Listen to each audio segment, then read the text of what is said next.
Hello, hello anh em. Chào mừng mọi người đến với channel của mình. Sao cái đèn tối vậy ta? Sao tôi chỉnh cái đèn rồi? Nhớ thời gian nó ra nha để vô thả tù. Ủa mà mới ngủ dậy thấy đèn chó khó chịu. Đồ mấy giây nhìn dân tộc á. À, Cái lồng má cái đèn. Dậy đi. Trời tối dậy mẹ đi.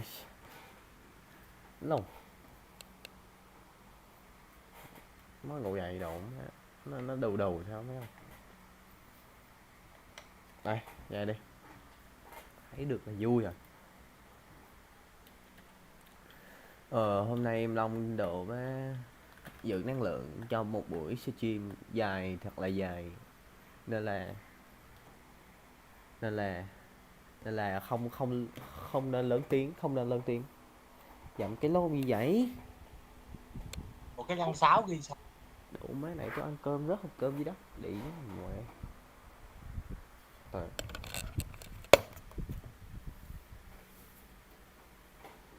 vậy nó mới đúng. GP kiểm tra để anh kiểm tra cho. Lạnh Phụ, chưa? chức vụ rồi tới gì nữa anh? Có boss luôn này. Ơi, Tách hôm vật nay vật mình liệu làm luôn gì đúng nhỉ? không? Dạ không, tách vật liệu anh. Mình Hôm qua sẽ anh Thái tách vật liệu mà. hôm nay buổi stream hôm nay sẽ bao gồm những nội dung Tách như được vật là liệu phải không Kim? Không mày, mẹ vật liệu nó ham vất từ từ vả từ mày. để chỉnh mic Discord. Ờ, tên của em, chức vụ của em, tên của Tên nó, của rồi ngày xử lý, rồi Ok rồi, vi phạm cái gì, hôm nay mình sẽ tìm niềm xong rồi vui cho tới mình. thời gian bắt giữ. Đi vòng vòng cái kho xe coi cái xe gì mình lựa xe mình đi. Đi xe xanh chết nha, đi xanh chết nha, không phải kho xe của tôi với lộn kho xe của cảnh sát tôi nói lộn. Hôm nay mình sẽ đồ đi tìm niềm vui mình, nghĩa là mình chơi vui đi, đừng để chơi theo cái nội dung nào đó, đừng không không có chơi theo cái nội dung mà tôi đề ra trong video sao đó. Mà bình thường tôi quay video tôi đâu do đề nó là ra, gì anh? Nó tôi đâu cứ xâm vô nhập đâu, game mình rồi, bắt người bị chết mà. tôi vô game mà tôi thấy gì vui vui là tôi chơi à. Thôi kìa mẹ nó cứ ghi là tàn trữ ma túy này, Mình lại xe rồi Infinite đi.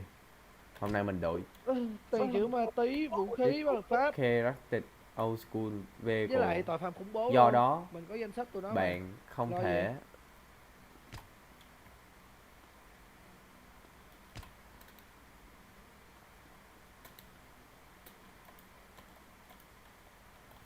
xịt 3RG Old School Vehicle. Ôi chết mẹ Rồi, rồi, thời gian tạm giữ là xong hết rồi đúng không anh? Rồi chết mẹ sao không đưa lái nó xe vô được. đi xong. Để anh.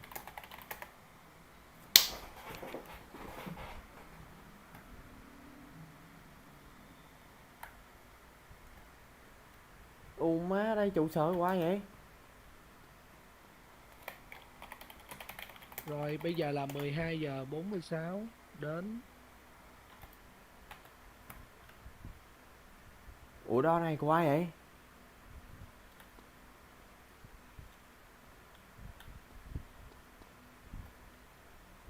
Ừ xe nó không có xe cảnh sát, nhưng mà đây là HQ cảnh sát mà mấy ông xác nhận rồi. Mấy ông comment coi đây có phải HQ cảnh sát không. Tôi hồi tối tôi nhớ là tôi vô là FPD 2 xong tôi out.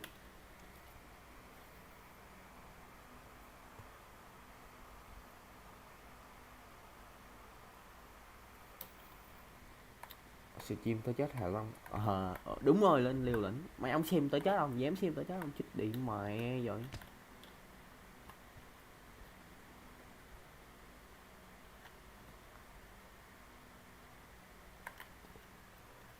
Chết.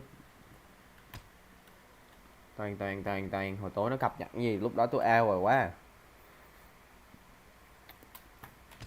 Để coi lái được chiếc nào không. Old School. Old School Fam. Rồi Rồi cái đò đó luôn. chuyên gia rồi, nó đi ra cái nó rớt xuống dưới luôn nha. Tới một cất luôn. Xịt báo cáo.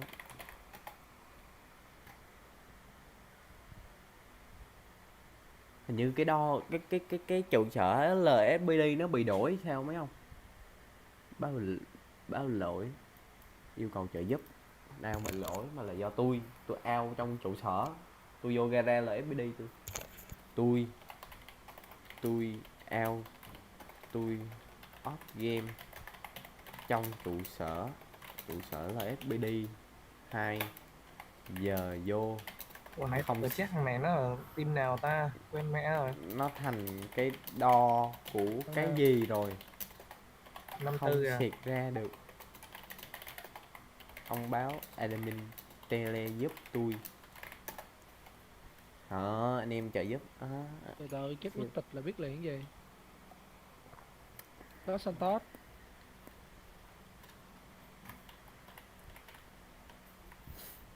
Ok. Nè, ra ngoài không mở cửa nè. À, ông ở ngoài mở cửa hả? Javelin có kèo.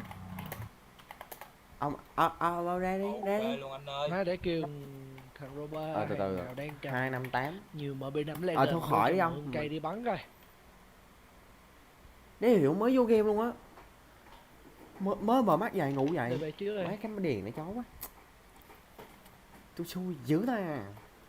Không mà tôi mới được tặng cho cây VIP Pro ba đây. Cây DB đi em. Không, cái hình như đó là bây giờ mình xịt về. Hai đứa sau cô và giáp nhau nha. Chưa tặng nhưng mà tôi được nghe tôi thấy si tệ Kêu tốt mà Sam nó cho mượn cây kìa. ra game tặng tôi cái VIP Pro ba đây. Còn Sam á hả? Rồi bữa tôi mở gift cô Ở đâu đe nó được 7 chuyện đây đó nữa đâu? là tôi được. Nó còn chơi game mà nó đâu có nghỉ đâu. Ok. Nó quay xe vào khác Ok. chơi. Ok thanh ông 5 sao. Bye bye. Bà ơi, tao hỏi nó là sao coi. Cái lồn gì vậy? Từ Đây từ từ nha. Sao cậu? Bắn bánh xe trước, bắn bánh xe trước. Từ nha, từ. Tiếp 5 sao. Bởi bánh xe lại chạm lại mình đâu. Bắn từ rồi. Chết là chết chắc rồi đó. Từ tôi phải đi tìm hiểu mới được. Gì ấy? Bên lô. Cái này là cái gì vậy? Bắn kìa. Nó bên đó, nó với bên đó. Giờ tới mình bên nè. Ủa là mọi người chế tạo vũ khí lo mà cũng Đúng được rồi. mà đúng không? Cái phải. Đây đây chạy thẳng người ta bắn cho. Trúng rồi đó. 2 viên rồi nè. Có thằng 14 nha, có thằng 14. Đi tuần Long Ba Rio. Bắn mà 4 chơi, bắn Sao mà ông bốn kêu chơi. tôi đi tuần rồi sao? Ông nói bên là bên Chạy cái luôn, màu chạy xanh luôn, mà. chạy luôn. Từ bây giờ mình đi vô lấy xe mình Chạy tìm luôn, chạy hiểu luôn, đúng rồi Khiêm, thảy vô cái Khiêm. đo hồi Chạy nãy. đi Khiêm, đóng quá Khiêm. Đồ má, anh em là Đẩy thằng Tài để em đẩy Đẩy thằng thẳng Tài. luôn, đẩy thẳng luôn. mấy sếp đang bị ấy. Hai. Mấy sếp đang bị ấy. Hỗ trợ gấp. Chạy luôn Khiêm, chạy luôn Khiêm. Cho Tôi chứ đang 4 bận viên việc tao bắn luôn. OC xí. Bắn được á. Hết đạn luôn rồi. Đây con Hunter này. Đẩy đây cho ông ta đẩy. Chạy luôn Khiêm. Ở đâu vậy anh Khiêm? Chạy đi lên món. Rồi. Chờ, nó bên gì? Từ. Cứ chạy đi. À? Tôi đang bận những Ngay cái cũ này. vô. Sắp bước xe, mình sắp bước xe rồi. Xuống xe luôn ngay thành cầu nè. Rồi, sốt. Rồi Khiêm. Rồi xuống chơi. Đây. Này. Góc mày đẹp. Mấy cái lỗ mũi Chân hư sao luôn mẹ kìa. À, sau lưng mình nó cầm drive mà. Rơi xuống nước Rồi, rồi. tao bắn sau lưng nè mà. Admin Đa phần này có tâm ghê chưa? Hồi trước admin á mà tôi advisor á, hồi lâu tôi làm admin á, tôi làm admin luôn, hồi lâu tôi làm admin là cái thằng nào báo cáo cần tele á là tôi tele thẳng vào VIP lại á. Đéo cần biết nó ở đâu, Anh đang xe là Nhìn nó đéo ngồi cần kìa. biết mày làm công việc gì. là tôi tele Bỏ thẳng bỏ về chè VIP đi. lợi ích luôn. Má nhìn mấy ngu này hài quá. Lỡ nó Ủa, chết ở đó là SF. Chết rồi. Không, thằng nào Không, báo quá tele trời về mấy SF là tôi tele về SF, SF hoặc là S thôi chứ không có Một Mave, không có chuyện một mà xe tele phone về với trụ lại sở như vậy đâu. 4 thằng đi lẻ, Em mình 5 thằng đi lẻ. Quá rồi nó 20 man. có đầy đạn. Tụi má nó Ủa cầm sao tụi nó cái đông gì thế? trên tay vậy? Tụi này từ mini qua mày ơi. Rồi, hôm nay mình đi cover. Má Ok, tao bắn hello, một cái hell đó gì mà rồi. đam thấp quá. chuyển cho anh cây súng cái anh chuyển qua chặt này cho em. Bruno đang trong game không Bruno? Có. Cho có còn dư slot không? Để qua gửi tôi GC coi. Còn anh đi ra. Slot còn, Còn slot gì? còn. Không Xe không. full. Tập trung lại đi biết còn slot hay không.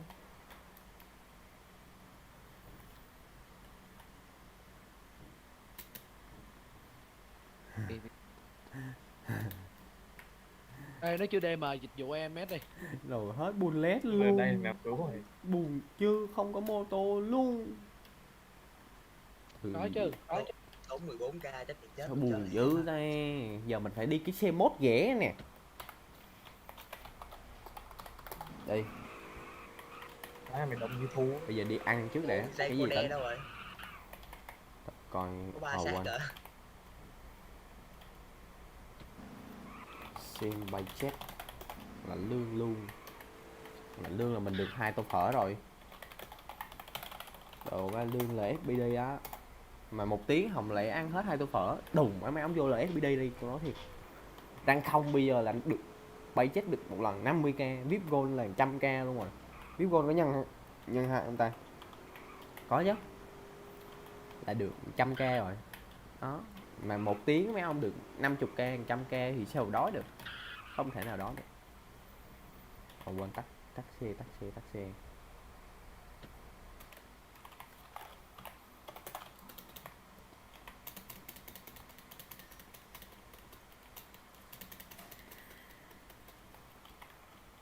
Lãnh lương 108. Tiền lương 50k. Giờ trong băng mình bao nhiêu rồi? 600 rồi. Đùng á, bữa giờ tôi lãnh tiền lương nhảy mà 600 rồi mấy không? Giờ tôi... Nó có hiện kinh nghiệm không ta? Má mày ngu nó giết được mình nó mừng vãi lên. Ok, đi hỗ trợ không được. Mày không thấy cần 20 phải thằng ngồi đi đầu đi ra. chung là tôi không đi dạo được. Đi chung rồi. Đi chung là mấy anh kia, mấy anh Bruno rồi đó, nó lái xe tôi. Có gì ra BD2 nha anh kia. Ok. Pian nó đói rồi.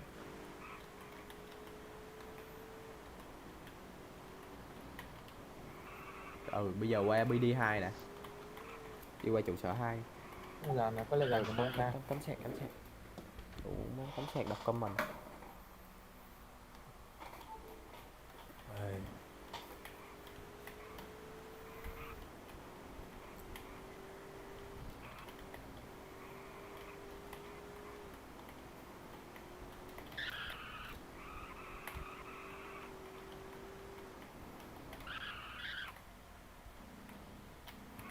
Có chỗ ăn hôm nay không ta? Hay chỉ có ở BJ Stack thôi ta? Là buổi trưa thì server hơi yên bình. Buổi tối tầm buổi tối. Nhưng mà bây giờ vẫn có trò chơi. Bây giờ mình từ từ tôi phải test cái trụ sở 2 này. Ôi má. Sở hữu là FPD. Chung là FPD2 đây. Đây Nó đang trong khỏi gara, lên kia đang mà trong em gara. lắp vô luôn rồi. Ủa, xịt vào nó cũng vào hả? Ê, trụ sở nè. Hồi tối tôi ở trong này nhưng mà nó bị bung đo. Xong cái nó bay qua cái trụ sở của ai á. Hèn gì tôi thấy lạ, sao nay xe nhiều rồi. Lạ. Hèn gì. Thôi. Mấy ông đi đó đi, tôi đi xe riêng. Đạo bạc ti mời tụi nó vô cover đi khi mày. Ai có miếng bánh không cho xin. Thảo có bánh Thảo cho xin miếng. Có đâu? Cái ngậy. xe À Má giờ ra tới Pizza chỗ kia sao với luôn. lấy má ve bay ra cho lẹ. ù mang Thảo Nhưng mà bỏ nó luôn kêu ra. VIP mỗi lần vô là được một ngày để tặng tặng cái bánh đó. Mẹ Chưa Sao phép không? mà em. Đủ má ông cầm cây súng Lẹ nguy cái hiểm đi quá ông ơi. xong rồi kìa. À nhớ rồi nhớ rồi nhớ ở rồi. đây khó chịu vậy. Không mập.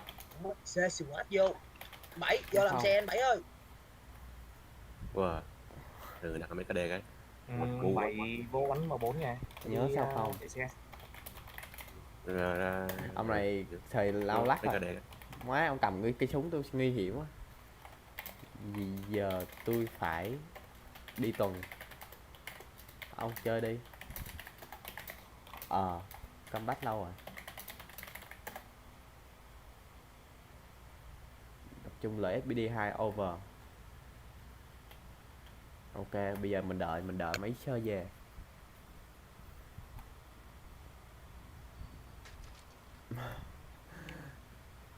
Ủa sao BMX đậu má. Ê, BMX bán đâu ta? Lên em. Thấy mấy thằng đó nó ấy nó xài BMX.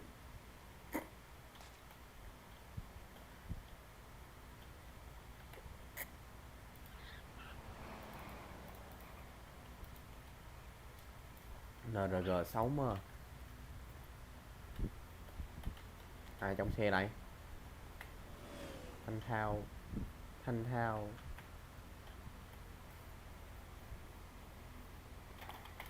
Ồ. Đồng Xe minh Kim hả? đang hot hả anh Kim? Em. Anh sao anh ly sớm thế anh?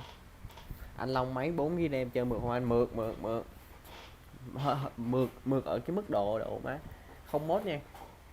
Mốt xe, mốt súng skin vô là nó hơi lắc á.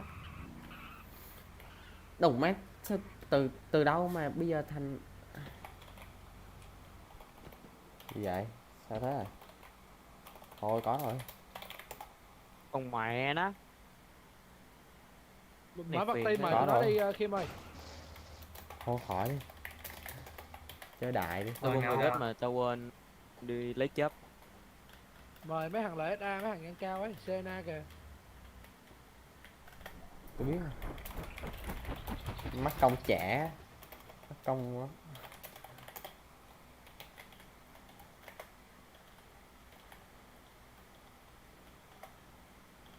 Đồn nhây quá, đúng thằng Phong luôn. Thằng Phong hồi xưa nó nhây lắm. Kêu tụi Sony qua luôn đi chú Bảy ơi.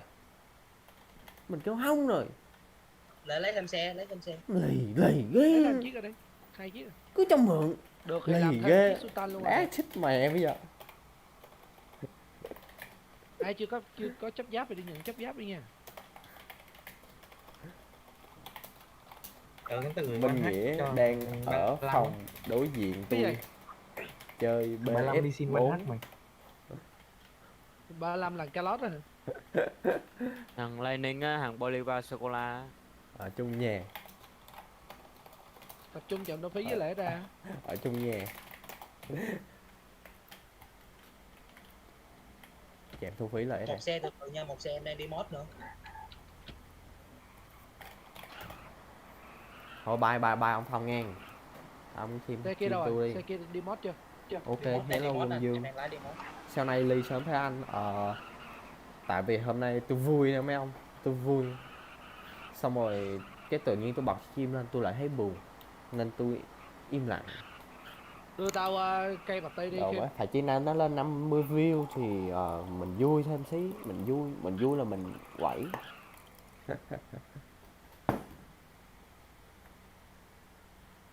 On off frame.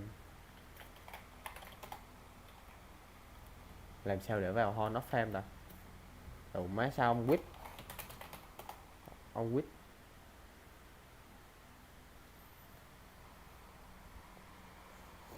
Đu đã.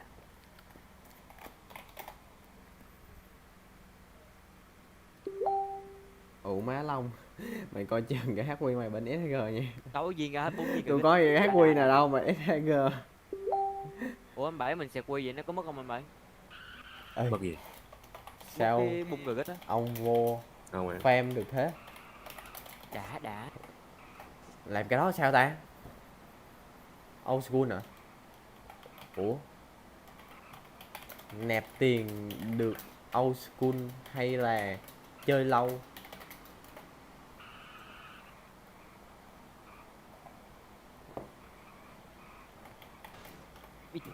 Tôi có huy hiệu 6 năm Ngon bài đâu à. mà không có old Thằng nào school. mà nhận được. À Lapidia nè. Để xem. Siêu ta. Chứ mình được vô đó. HQ old school giống như hồi xưa á, hồi xưa mình mới chơi á, mình thấy mấy ông nội hình như hồi đó có một cái gì đó gọi là old school, nghe cái từ Có old tên school tụi, nó ngầu Góc lắm. không, chú Bảy? Mà mình giờ như cái thằng mới chơi game á đụng cũng không Ừ. biết cái gì hết. Này bật tiền rock phúc á 140. Lên 50 view lấy cây nọ thằng ra đụng má Cái này bắn treo hay gì? liên tục 10 bi. Sony thằng nào leader? Sony Min nha. Cái HQ tôi đòi gì có HQ bên SAG Cho không? nên mình SAG tôi chơi rôm lấy vui vui thôi chứ không có đi bắn nhau nhiều nữa. Mà tôi chơi thì tôi chơi kiểu chiêu chiêu thôi, với lại bây giờ tư tưởng của tôi nó lớn lắm. Tôi không đơn giản là muốn phát triển một cái lối chơi gì nhập vai như hồi xưa nữa, không phải vậy, mà muốn phát triển một cái cộng đồng luôn.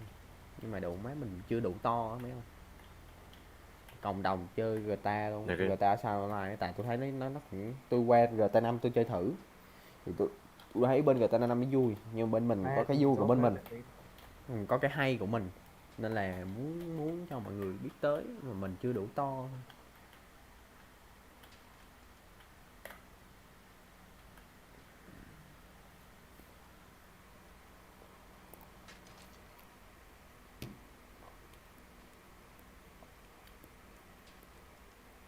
Thì mẹ anh em like cái live stream giùm tôi cái nha, bấm nút like cho nó bay lên cao. Đang tập trung chuẩn bị đi ấy mấy ông, đi quơ hay sao á, lộn, đi làm cái vụ gì khủng bố hay gì á, mới tập trung đông nè.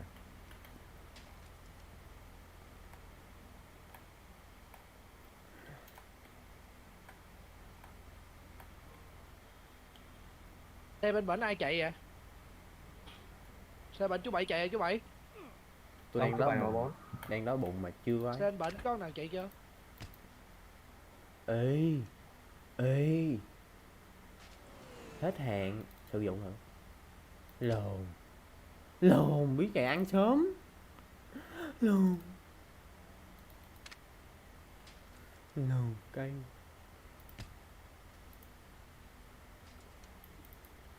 Xe bên bển có nào chạy được không? Xe nào? có vậy không? Cái không thể chạy Không không? nào tự tin chạy vậy. Xe Gulo nào? chạy đi em. Thôi anh cầm cái gít chạy với anh. Bắn cho Thôi đã. em bắn đi. Giờ tập trung lên xe trước hết đã. Lên xe trước cho full một xe đi rồi coi tình hình sao đã. Long lên đi Long. Ok. Đó Chạy rồi được không tập em? Quyết trung. chạy được không? Thôi thằng dây cô lê chạy được nè. Vậy anh Kim đưa bắn xe đi đi. cho anh Bảy lái đi. Thôi Dây cô lê chạy được, dây cô lê chạy được. vậy Được anh rồi, em được 14 rồi. đi. Vậy cũng được. Không có nào ra thôi. Có con nào chưa ra không? Kim Khi Kim Phạm này nữa. Kim Phạm nữa. Kim Phạm trên xe rồi. Lì ghê, không có mượn. Chết luôn. Thiếu thằng này, thằng nào đây? Lì quá trời lì. Còn nào không? Thì thôi đi luôn đi, không sao đâu. Cảnh sát mà mượn súng. Doanh H Nhục. nó hỏi mở sao nữa chứ. Lì ghê cái đồ má nhây. Hỏi anh 35 hả? Đúng rồi em. Má em nghi người mới lắm rồi đó. Chứ bữa nghe bảo ông 35 bán ngặt hay gì mà. Tôi lấy Đi hết luôn, băng đi đạn luôn, đất đi luôn. nhai cho mày coi nè. Cho anh đi lên đây bây Gì vậy? Dây con lê đâu ạ? Dây nó kêu FK tí. Chứ có Vậy kêu ra nó lên đó. đây bơi đi.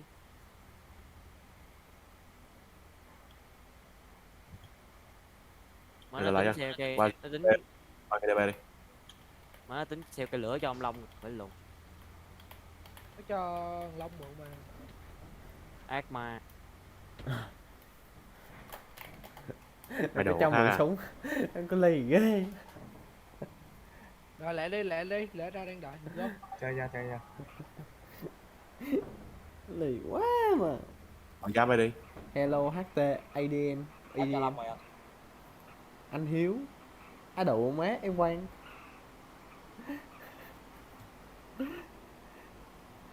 Máy 4 ghi RAM không lắc nha. À, Sao tại giáp có lại là nha. mod không lắc đâu. Trừ khi máy em mà không có xài nhiều á.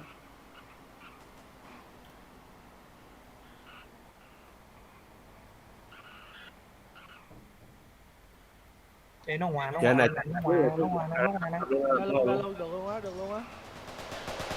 Cái mặt này, thấy cái mặt này. Ok. Đập.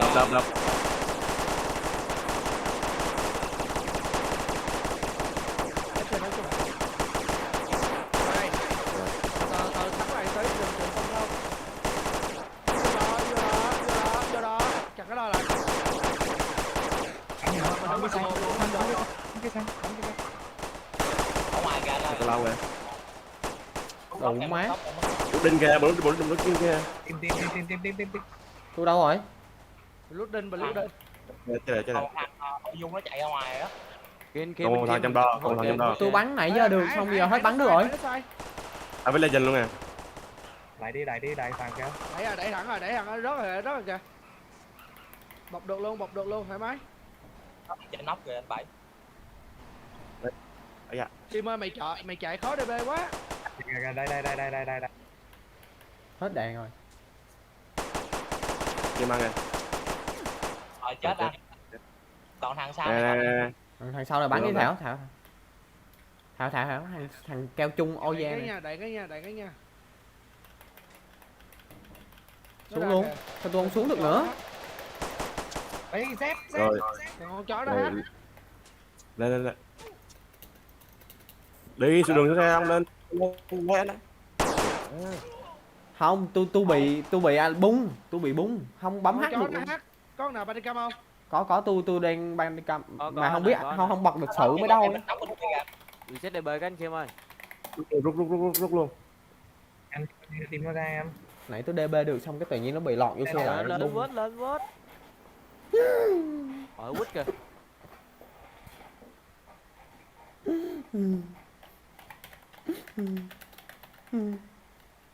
Đáp em.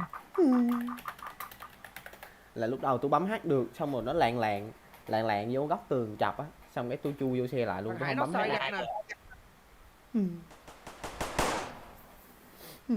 Có vào. Lấy ra nè. Hai rồi, té luôn. Một team nó ra kìa, Hết đạn rồi nó. Kêu lễ ra lẹ đi, vô đó đi. Đánh nó đó. Đời mà Rồi lễ ra bem nó này nè. Kim quay lại được không? Không. anh em comment đi, lúc tôi chết thì comment đi. Thoải mái rồi. Biết những ngồi im Có thêm đạn mày. tôi đồn. Quen xin lao nè. Nè, Ken chốt nó sniper Quen xin lao đâu. cây xăng nha, quen xin lao cây xăng. Ê coi cẩn thận sniper ở bên kia núi nha, sau lưng cái gara á, sau lưng cây xăng á. Rồi. Sau lưng cây xăng là thằng nó chết rồi mà lâu. Không, nó có một Trên cái núi băng á, trên núi. Mave Ritman á. có 3 thằng sniper á. Ủa thằng AD 182 team mình hay team nào vậy? Đi Ken chốt. Em chúc nó xì Nó hư nè. xe em ơi. Nó hư xe. Lúc Nó cái kìa. mafia Hải là xì nếp nha. Để ăn. Lên clear luôn nè em.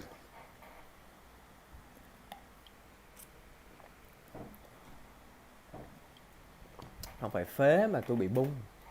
Cái bình cái gì mà kêu có phế. Em Long không bù nhìn. Cảnh sát bù nhìn. Em Long không bù nhìn, em Long bị xui. Em Long xui. Để toán. Em Long xui mà. Nó ba lộn ai đi hết ta? Ê bác sĩ cứu. Đây đây đây Là đây tàn team nó mà. đây.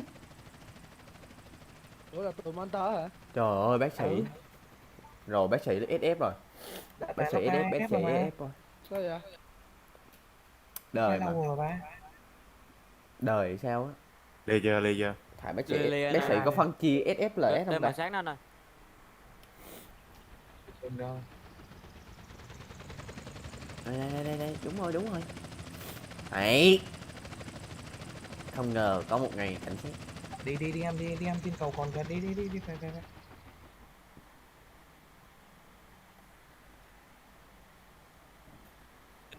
Rồi tôi chung lại đi. Tụi mày có chết không? Dùng cán đưa nạn nhân lên máy bay. Không anh, bọn em cần lên một xe. Được đưa máy bay luôn. Lát A ra chết luôn rồi. Được đưa máy bay. Má Dạ. nãy buộc phải bắn thằng lẽ ra để Lẽ lấy ra chết đao. rồi. Quên chứ. Để chết Em rồi lấy mà đao, còn lấy xẹt đao là server lấy được. rồi. Chỉ biết chết 3 thằng. Thì đó em lấy đam hả? Melon em mới bắn được tụi nó đó. Anh Long ăn hại. Em Long bị xui, em Long bị bung. Lúc em Long đang thò đầu ra bắn thì đồ máy nó bị bung cái nó không ấy được. Xong rồi em Long xuống xe để fix thì đồ má bị sniper. Cái pha nãy Xui của anh chưa? nó chạm xăng em có Bandicam rồi thì đó. Nùng mé. Là nó có vô đam em không? Anh Long fix đồ tiếp. Không, nó đam có mình anh à. Em Long Nó đam có Lúc một đó- anh à. em Long siêu Lúc đó quá. em gì full giáp với máu luôn mà. Để mình đi xe riêng đi. Đồ má lỡ có lỗi gì thì đồ má không sao. Lỡ lỗi với mình tự mình luồn lách mình tự mình Đó, anh sinh vô tồn. anh tắt Bandicam. Chứ đi chung mình cứ ỷ với đồng đội á. Tôi có tật đi chung hay ỷ với đồng đội á, mình đang đi đông nên là hay nhanh chết lắm. Nhưng mà nói giỡn chứ tí đi chung đi. Đi mình nhanh chết hơn nữa. Ý thức tối thiểu lang thang. Nào đặt cái tên lang thang. 5-1.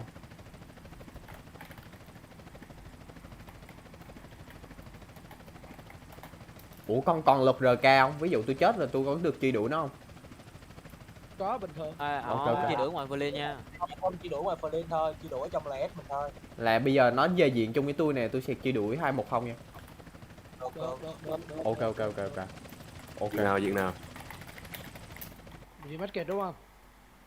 Từ biên Ờ, giới để- chạy về phải không Long? Đợi hồi sinh đã. Bệnh viện Market đúng rồi. Nó đang hồi sinh. Kêu nó khoan bỏ vô nha, kêu nó khoan bỏ vô. Người đó đang trong quá trình bị truy đuổi rồi. Bởi vậy nó mới không dám xịt quy đó. Mượn được cây là gần mèo nè. Tới trong chuyện mà chưa. Ủa rồi. Tên Sony. Buồn chưa kìa, mới là diện xong. Buồn chưa kìa. Nó ra kìa. Đậu má khè cục đờm chưa kịp nhả, chưa kịp nuốt luôn đậu Rồi đâu má. Há cái miệng bự thiệt bự ra. Ủa, nói trong mà. Giờ kiểu chơi rồi game là như thế nào? Tôi thấy thằng Thì ông muốn giờ nó là- có nề nếp một xí Đây nè, thì 2-1 ông này nè, vô đứng đây nè. LSPD. Còn ông muốn Word thì ông vô tem khác. Đây tôi sẽ giới thiệu 4 kiểu chơi rồi em. Word tới tấp là những cái tem bình thường mấy ông bị vô tại đi. Còn vừa Đúng Word rồi. mà vừa RB mà kiểu tương tác với cảnh sát á thì vô Castle Family gì đó. Family ông lên đó là cái vui đó, nó nói chung nó có nền nếp. Chạy lên nóc xe Long. Cái xe được mà. Chạy lên nóc luôn. Rồi. Không, tôi phải đứng đợi chập chính đang đói bụng.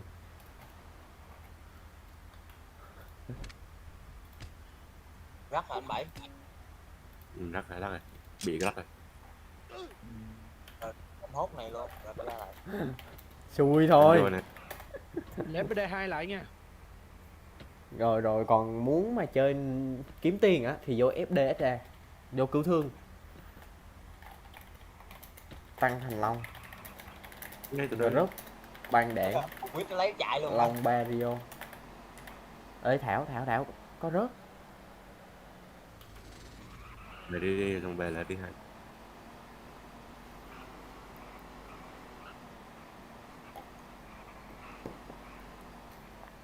Làm mẹ dân đen cho đỡ phá. Cái đó là dạng hát. Ừ đúng rồi. Hay bây giờ mình chuyển sang chế độ dạng hán à. Mình bật Ê, mod có nào dạng gần trụ hán. sở LPD không? Trụ sở chính. Có em nè anh. Ok Em ok. vô trong cái chuồng chó em thả thằng Kenny ra giùm anh buồng giam đầu tiên luôn. Tới giờ thả ra rồi đó. Tới giờ thả ra rồi á. Ổn á. Thảo ơi, hồi nãy em nhốt thằng kia nhiêu lâu? 1 giờ mấy anh? 1 1 giờ giờ 45 đúng không? Đúng rồi, 45. Này nó có cái chuồng chó mấy ông, tù easy á mấy ông. Đây tôi review chuồng chó cho anh em nè. Mày mượn được súng rồi phải không Kim? Để tao xả đạn. Ờ, Đây review chuồng chó. Rồi em bút đo luôn. Review chuồng chó. Review tù. Ủa Thảo đâu? Ủa vậy tôi mở được không Thảo? Được được, mở hàng đầu á. Lệnh gì? Xẹt ga te phòng đầu thôi. Ok mở rồi. Mà giờ nó chắc nó AFK treo máy nè. Không em. Nó treo máy thôi để nó đứng đó nha. Dẫn nó ra luôn đi. Em hành cúp nó em dẫn nó ra ngoài em quăng ra giữa sân có người giết nó. Đủ má không mang theo còng tay. Thôi để Quăng đó. nó ra trước LPD tự động nó chết. Ok Đây Đang FP2 Kim ơi.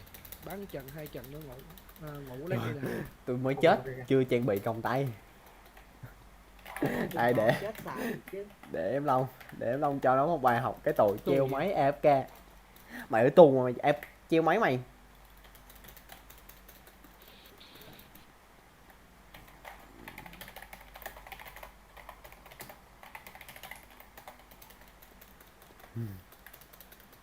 Mod security đi có một xe này. Để Long thả. Hơi chiến.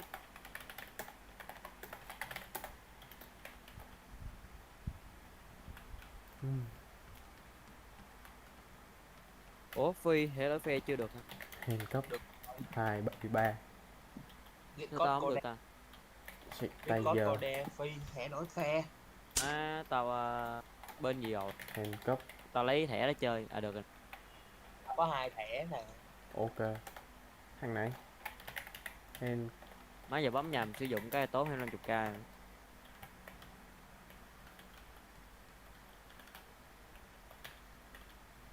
ơi kéo ra lệnh gì? Dây annotate đi em.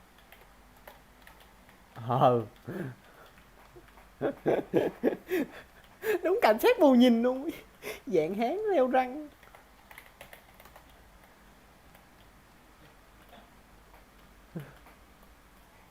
Cảnh sát đúng dạng hán leo răng.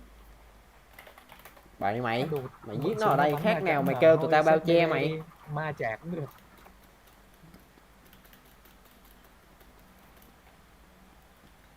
Sao Bruno?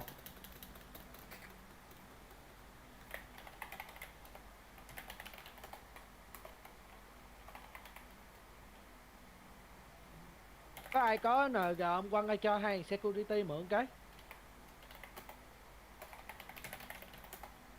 Đó thằng Kenny chết rồi kìa thấy chưa? Đủ.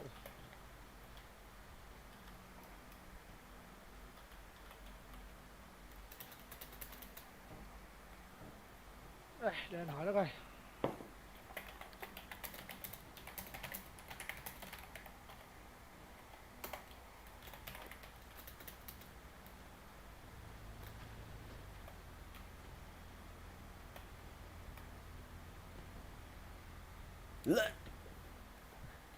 Thôi đừng có nhây nữa.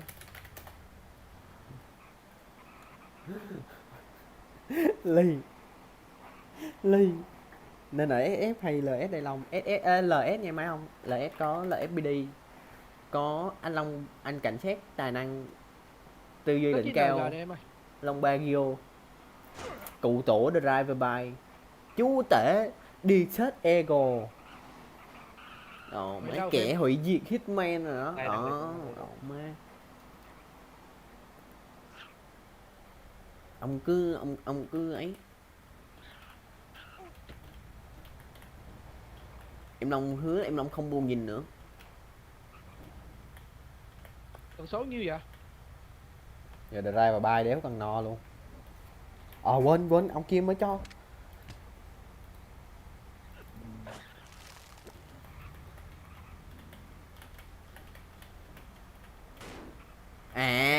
Rip Nãy có 2-3 nãy đam nãy mà. Bruno Sao? sợ lộ tần số Em hay có gì 29 anh đi. kêu mình tắt stream chưa má là mất hồn. Tưởng lồn nó phạm luật gì ổng á.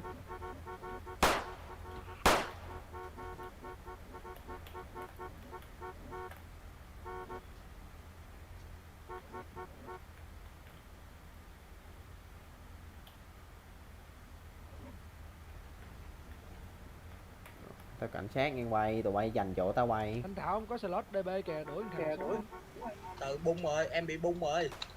Thì quay vô lại đi em. Ê, khỏi chị Quy. Long Barrio giả đấy. Mẹ ơi. Ủa, sao Tôi là em giả vậy? nè đậu má, tôi là giả nha. Không phải Long Barrio thiệt đâu, tôi là giả. Mày về tới chưa Khiêm ơi? Xong rồi. Gánh tôi. Gánh đi. Tí cho.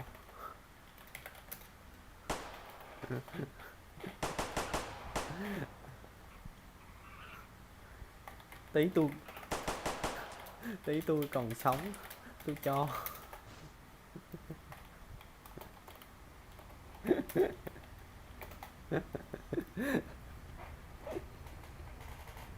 VKL xịn vậy. Anh Long cho lên Discord đi. Đây là bộ đàm, đây là Discord của LSPD Agency. Đồ mấy giống như trong phim siêu nhân gì đó. Siêu nhân cảnh sát cơ động gì đó. Má mắc đái quá à. Mà bây giờ tôi đứng dậy tôi đi đái là tôi phải làm ba bốn công chuyện rồi. Tôi đi lấy nước, xong tôi ra tôi làm bị lào. Tần số 2205. Tôi đi đái xong rồi tôi mới đi lấy nước. Đó, nó vậy á.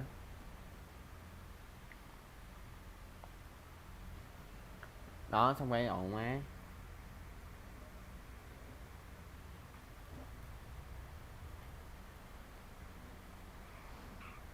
Gián điệp chung cộng cài. Ủa giờ Gián điệp chung cộng cài. Đúng rồi. Đậu má. Tôi là Long Barrio giả. Lồn nó chết rồi. Lồn nó bán kênh 5k sub xong rồi nó chết mẹ Má rồi. cái cứt súng có bảo hiểm. Đậu má. Bắt Súng cái có lồn. bảo hiểm. Giờ tao lái cho tao cầm mày ấy đi. Mày biết mày hết. vô nước tao đi, mày vô nước tao đi. Thôi để tao lái cho, đi đi. Lồn này nó gì. À, tôi chưa bao giờ biết hát nha mình. Đậu má. Tôi là một người chơi chưa bao giờ biết auto hockey nữa đây. chứ đừng nói là hát. Bên đi Khiêm. Bên tụi ra đây. Bán giáp 23 5. Rồi, Nó nói cho mày mượn. Nó gắn mẹ bảo hiểm. anh Long gián điệp. Chứ tôi là cái thằng lùn mà kia nó bán súp nó chết mẹ rồi mấy không. Hồi trước thằng nó tóc dài hơn tôi mấy không, thấy không? Tôi nè, thay cái chán không à.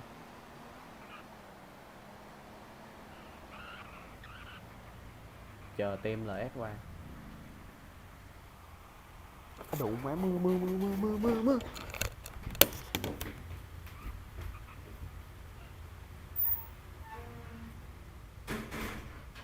Phân chưa?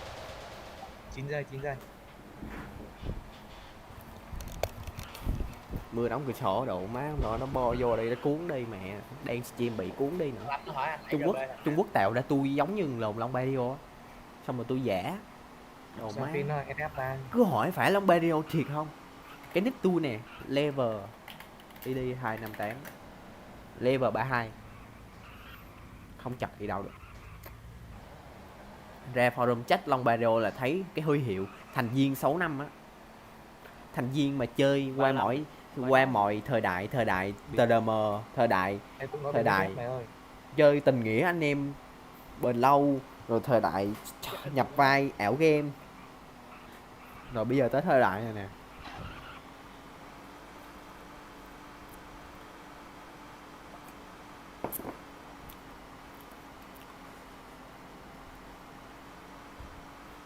Tôi nói nè, tôi nói với mấy ông nè, chuẩn bị Em có mấy ông thằng coi Cali nè.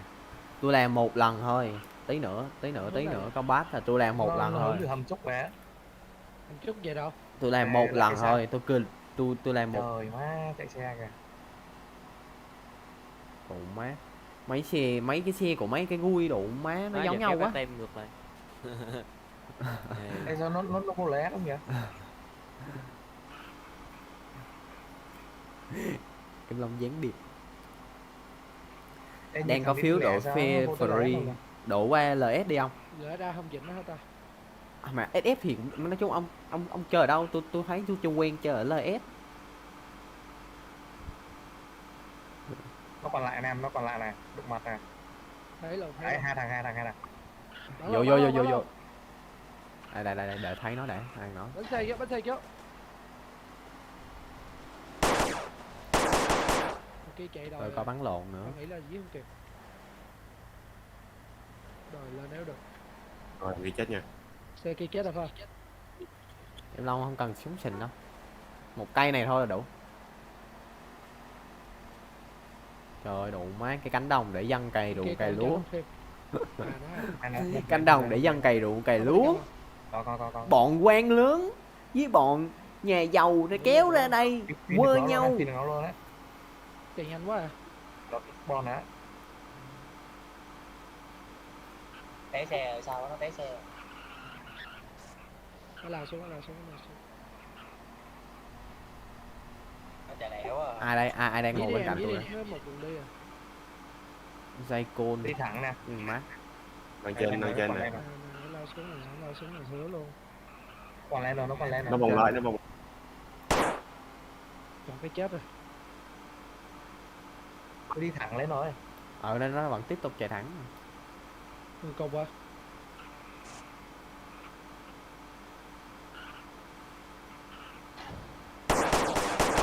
Đồ má. Dí nhay luôn. Nó lao xuống dưới rồi. Để hận nước nha, con đây nước dưới đó là nước. Tới cục cất mày Ôi nào. trời. Sao tao nhìn thấy con dốc nó lên được vậy? Đây, sniper. Xe kia bỏ đi. Má bị dướng cái ốp chát lại nên nó cứ đè nhìn quá. Vét rồi.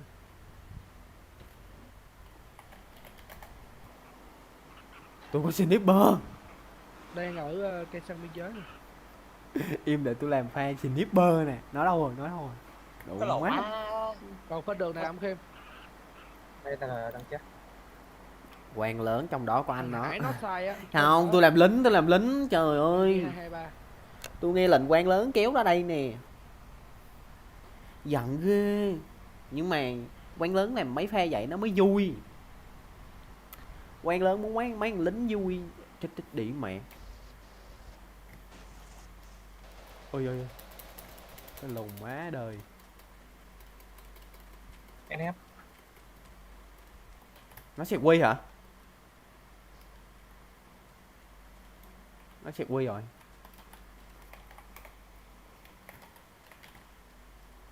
Đủ má. Còn cái tông vip lên đủ ra. Nãy tụi nó đông lắm mà. Có, ông này có vip nè.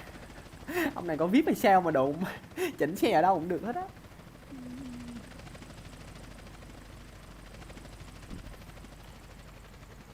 DM cái chai DM cái có biết DM cái.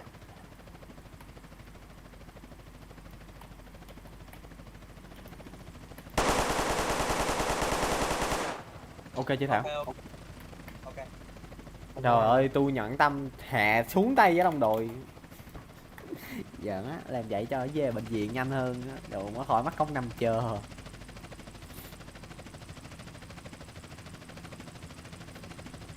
Tôi lính mà quan lớn vậy, đủ má hay vậy. Bay ngược hay vậy. Đủ má biểu diễn à. Anh biểu diễn à. Anh biểu. Cái lô gì vậy? Má tông tí mất 20 máu.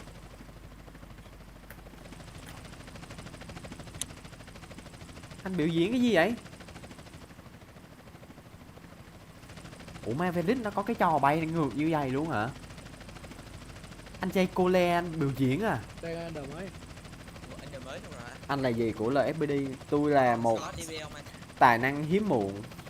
Còn em Ok, anh qua.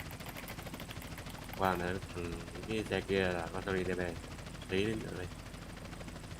Tôi là một tài năng 35 hiếm bị muộn kiện, của 35 bị LFPD. kiện, Ai bị kiện? 35. Mất hồn Xin từ, lỗi. 35. Phong đang ở đâu vậy? từ đâu? Em ra Anh tới, Long bị kiện, anh Long gần bị nhà máy kiện. rồi anh. Đứng bển đây tụi anh chạy qua anh. Ok anh.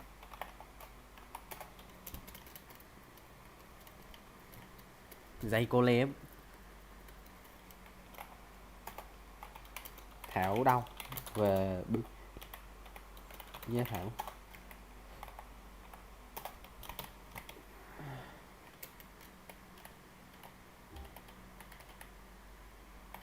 Bây giờ cấp Chạy đi em bởi chạy. quên chứ. Đủ má. Đạn không mà Đây mắc kia đâu quá, rồi? Rút sợ. thằng Phong cái. Lên chờ đứng đợi trước đi em. Có rồi chứ quên ăn.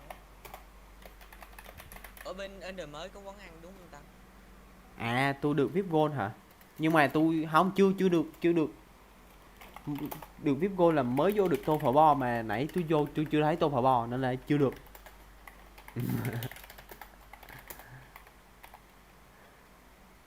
Ra đi. Đó, khóa lại. Cái lệnh Đây kia đâu rồi? Cái lệnh mà Vigo nhận đồ ăn là gì không anh? Đã update đâu mà quên mới không.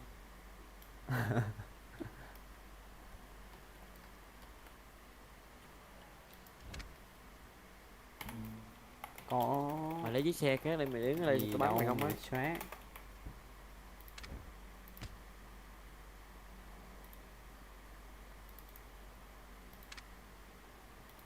Hay có đồ ăn dư em xin. Thảo ơi. Tầm 10 phút nữa thả đưa thằng Hitman ra rồi anh em. Ok anh. Phong lên xe Sultan kia đi không? Chấp Tăng này. nhận Ờ, mua vũ khí. chứ mày đứng ở đây tao bắn mày không. Ủa? Rồi nó có hư không? Có bị hư không?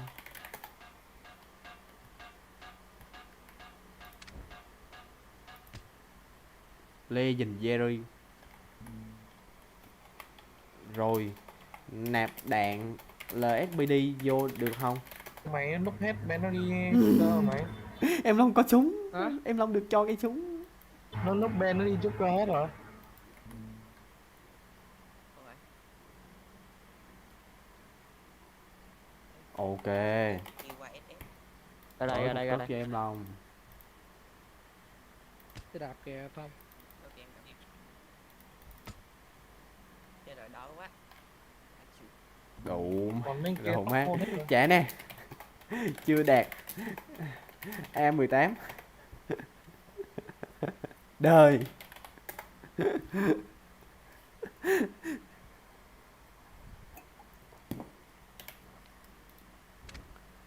Mới A10 à? Mới A10 à? Sự nhận thưởng hả? Bạn đề cấp độ 2 và VIP Gold. À chưa có VIP Gold. Đừng Chưa. có VSF hả anh? Nó ghi là bạn chưa đạt A18. Chả sao. Lệnh Ê, gì gấu bán đang lại. bắn thằng Trung rồi phải không? Đấy trên Em trên nói trên rồi. đúng không? Trên mặt đấy, ô da trên mặt đấy. Ok, nhớ nha. Từ khoan bắn, đừng bắn vội. Bắn đây kìa. Cây Tao súng đưa này kìa. nhiêu tiền? Cây súng Thằng này này nhiêu không tiền? bán. Bỏ. Bắn Không đi luôn xe mày lên bắn được luôn. đâu, không đi xe lên được đâu. Đi lui được á. Nó bắn mình hay gì kìa. Em có Bắn số rồi. em Oza. Hả? Bắn đi anh ơi, nó bắn rồi kìa. Thảo ơi xuống đây Thảo. Từ anh lên không được em ơi. Giúp thằng Trung cái. Phải luôn. Ui còn chấm CG không về diện anh, CG không về diện anh. Không được luôn. Áp lực, Nhật Duy áp kìa. lực. Ô dao da nè. Bắn Nhật Chi đi. Nhật Chi trước mặt nè. Mới dưới chiếc xe nè. em mua trước nha. Silver mất rồi. Nào Silver mất trẻ rồi. cho. Có bóp đâu bình thường mà em. Em bắn riêng cái mồi giật ra một Ủa cốc. má, cái súng mà 2.5 triệu OC luôn hả mấy ông? Server mất rồi á. Nãy thằng kia nó dùng đam em Rồi cây M4 2.7 triệu. Công lên được á, công lên được á, công ở đây. Công hai bên lên được. Rồi dương tem nó mà. Viên ngọc thôi luôn là cảnh sát. Đúng rồi em Quang.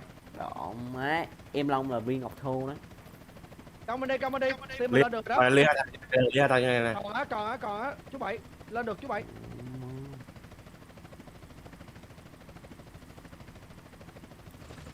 Từ lúc mà nó chen rồi chết mẹ. Cái góc này nó bắn mình là mình Thằng đi kia luôn á. thằng ca mà ăn yếu rồi. Tao bắn hai thằng yếu rồi đấy. Hình nhân Vậy. đại này là vậy. Em đâu rồi? Nông dân. Dốc nông dân. Nóc. Ca mà ăn Lên đi. 1 không. Đi, anh đừng mà. Dốc nông dân đang Đâu bay rồi? tới. Đang bay tới. Em cũng là một tài năng của SFM Rồi thôi nè. dịp mẹ mày ơi. Còn 2-1 nữa. Tao Ca mà ăn. tài năng mà kiểu mà tài năng chỉ có một thôi. Ở đâu ra mà 10 thằng tài năng là hết 10 thằng tài năng trời. Khó lắm. À đù má, đây à. Đù má. Chạy bộ á, chạy bộ á. Ồ mày tới Xì đếp ở đây, xì đếp ở đây. Rồi sao không thấy nó ta? Nè anh ơi, ngay ba ve nè. Thấy. AOD kìa, AOD kìa. Quên. Thôi ngồi im Dưới cho đây, mày bay dưới vào đây. chắc mày không. Ngồi im. Luôn. Con thằng. Ồ má một mình nó mà Kia đã kìa. chống lại cả tổ chức là SBD sao ta. À có thêm Thằng này thằng. chạy dưới đúng không? Dưới kia. Thằng chết qua thằng chết thằng gì nè. Hả? Thằng chết. Đi ra xe. Ôi, Tao không thấy nào ta. thằng nào đây Uso kìa, 158 đối diện tao luôn nè, ở đây nhìn nè. Có thằng Yakuza Tân Z mà nó không vậy? Em Long sống. Em Long sống. Em Long Tim ơi. sống. Em Ra Long không tới, sống. ra không tới. Em Long Tao cần sống. đi xe đạp, tao Em cần Long xe đạp. sống. Để mời cái mình luôn. Thằng mát chết rồi. Tai nạn máy bay. Thằng này đi 49 team nào vậy? Team mình. Team mình. Còn thằng Tân.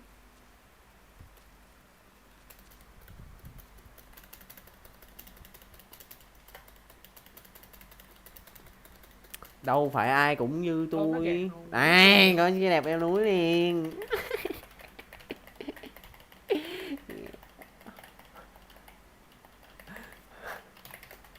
Thằng Tân team nào vậy?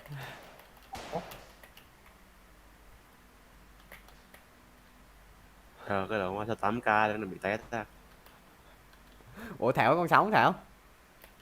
Còn. Ok. Quỷ mắt nó rớt xuống mẹ rồi. Phong rớt xuống rồi.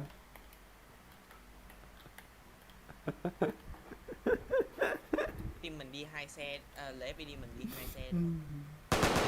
Thằng FT nó qua tới đây nó cứu luôn rồi. Cái team 101 team nào? Đấy, không biết. Tôi là một lần. FPD kìa. 21. FPD 21. Tôi làm một lần thôi nha Cường ô hô với lại Thành để nhớ Thấy tên. không? Vẫn đang đánh một cái SF đúng không mọi người? Đúng rồi. Ok.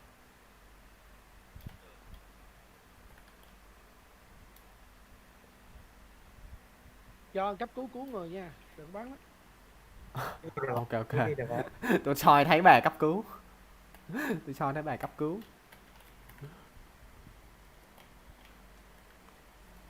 Nãy giờ tôi chưa được bắn viên nào tôi không biết bắn ai. Bộ nhìn quá. Em Long đâu em Long làm mấy pha hay mà. Em Long đâu má đâu phải ai cũng sống được. Ăn lồn mắt nó bị kẹt trong máy bay nó rớt xuống luôn. Là. Ủa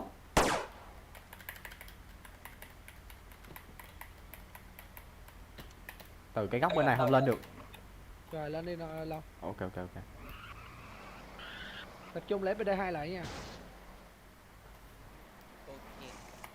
Thằng nào chưa có xe không mình đưa xe nè. Đại ca. Ra. Ủa mày, sao sống được hay vậy? Rõ ràng tôi thấy nó rớt xuống mà. Holy shit. Ủa mấy anh đang về đường. Anh Nó em còn về sống đường kìa, lồn nó đổ, mạng lớn dữ ta. em.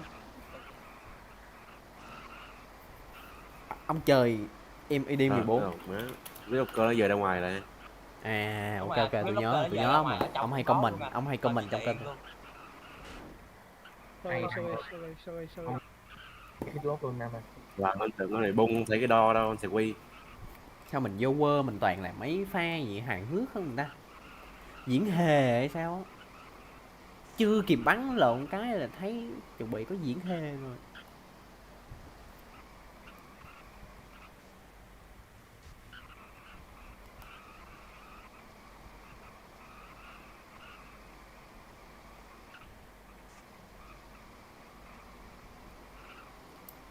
Mấy ông xem lại cái pha đó đi, cái pha mà độ má thoát khỏi máy bay đó, độ má vừa khích cái thời gian mà máy bay rớt xuống phát tôi nhảy ra khỏi máy bay, đồ mà nó hay. Tài năng Cái chưa sao từng không có lại luôn, mình chết chưa nhiều từng phát hiện luôn. có khi nào chút cơ không? Nhìn là thấy rất lẻ rồi. Tụi nó biến mai rất lẻ. Đúng rồi, chắc lẽ rồi á Nam ơi. Biết cái rồi Nó là chết rồi kìa. cắn máu qua luôn đi. Ok, Chơi hello luôn, cầm nó. Maye. Đã chơi luôn á. Ủa, luôn cái tên mày à, cái ông hay comment là Cái gì vậy Mara, ta? tao tưởng độ má cái tên Maye sao nhìn quen quen vậy. Tao đang chạy xe nó cứ Tôi bị nhớ đứng im, thằng nào, xong rồi vừa tao chạy tưởng vừa cái ông thắng hay vậy ta? comment là Mara 4Z.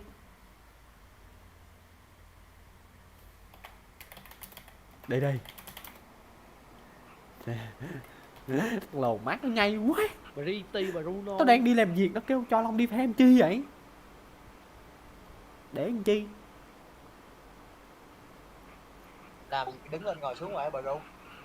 Thêm gì Ở là đây được bông A18 ta, thêm gì được A18. Hôm nay stream tới chết mà, tí nữa hôm nay cũng chắc chắn cũng kiểu gì cũng Trời ơi. Má kiểu- tức thì. Cắn kít vô đi. hay chưa. Kít trong shop á.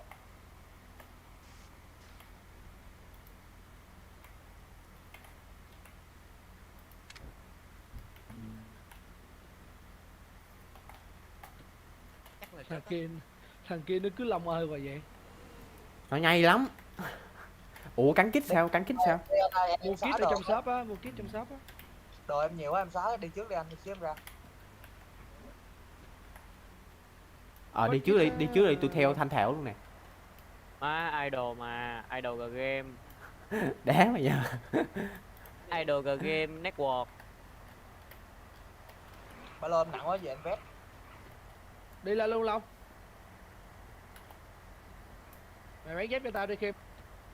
Tao bán dép cho thằng Long. Đang đâu á? Đang chạy qua trước kiểm tra nè. Tôi bán Long dép có cho biết Kim không? nè, tôi bán dép cho Kim nè. Long có VIP không? Không. Đi bán dép 68.500.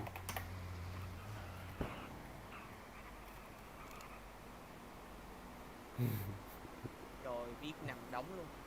Ở trong VIP á, không ở trong chất á. Ở trong chất à? Không sao, tôi sống được. Đi cầu kiểm tra coi. Em ở trên cầu nè, em trên cầu nè. Tôi là khó chết lắm, tôi nhiêu máu đây là đủ chơi, kiểu thậm chí là không có cây giáp đi, Rồi 1/4 cây máu thôi là đủ chơi rồi. Team nó. Team mình Nam ơi. Thằng nào vậy? Bên đó team nào? Nhìn người ta coi. Ở gì? Phải không? Chạy lên máy bay Phú Cú Tê. Không phải không, sống bắn em. Nổ. Lên. Sẽ quy hết rồi. Thật quý mày. Chờ xếp con gì là đủ má. Sẽ quy bây giờ nó chỉ có fit kẹt thôi, một team chạy ra fit kẹt đi. Tụi Đọc Cú em Tê là á, mời. thấy nó vô bắt luôn. Tao biết mà tao biết mày là thằng hùng mà. Rồi chạy ra mất kẹt. Đủ má, đừng nói là streamer, Để nếu em nhớ nóc cho anh đi- bảy ra nó sẽ quy á. nếu Ai- nhớ mốt của kênh mình là ai. Nó tên gì anh Hiran? Tụi Cú Tê. Ê, tên tên nó để chị đuổi trước. Thấy cute là được rồi chứ anh cũng chưa nhìn rõ nên hình như là Phú cute á.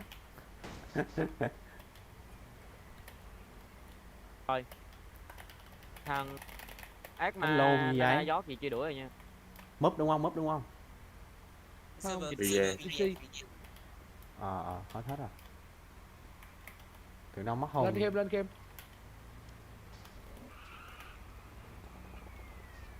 Ngày lần nào đây?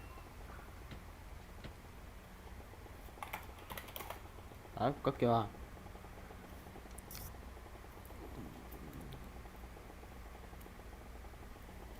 Sao nãy giờ em Long không làm được cái gì hết ta, mà em Long ngồi nói nhiều quá. Thiệt. Mình cũng cảm thấy bản thân tự ti. Cảm thấy bản thân mình thật là vô ích. Bây giờ, Hai thằng mà làm hết luôn ta. bây giờ mà kêu bắn thằng Mát là tao bắn không còn cái gì cho trên người luôn nha. Phú cute cái thằng gì hồi nãy Phong hỏi á. Bảo Duy. Ở gì nó sẽ quy. Bảo Duy nữa nha. Phú cute Bảo Duy. Đứng ở đây cam nhau quýt bắt con giam này á. Gắn kit đi Long, kit trong xe nè. Rồi có kit ông Quân như cho nó một cái. Hết rồi, hết rồi. Em có. Đó là anh.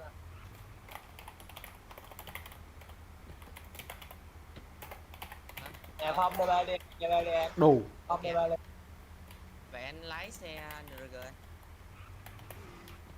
Rồi bỏ chị đi.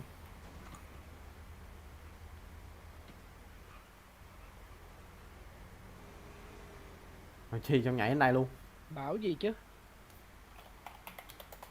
Mày làm cái vậy? À nãy giờ tôi quên cái lệnh này biết à. Thịt bán này nữa. nước em chạy có tù kia nha Thi Đan ơi. không. Thằng nào em ơi? Thằng nãy mình bắt á hả? Simon á hả? Dạ đúng rồi, phút áo bây giờ 50 rồi chưa thả. Xài đi. Bằng xe KD lại nhưng không.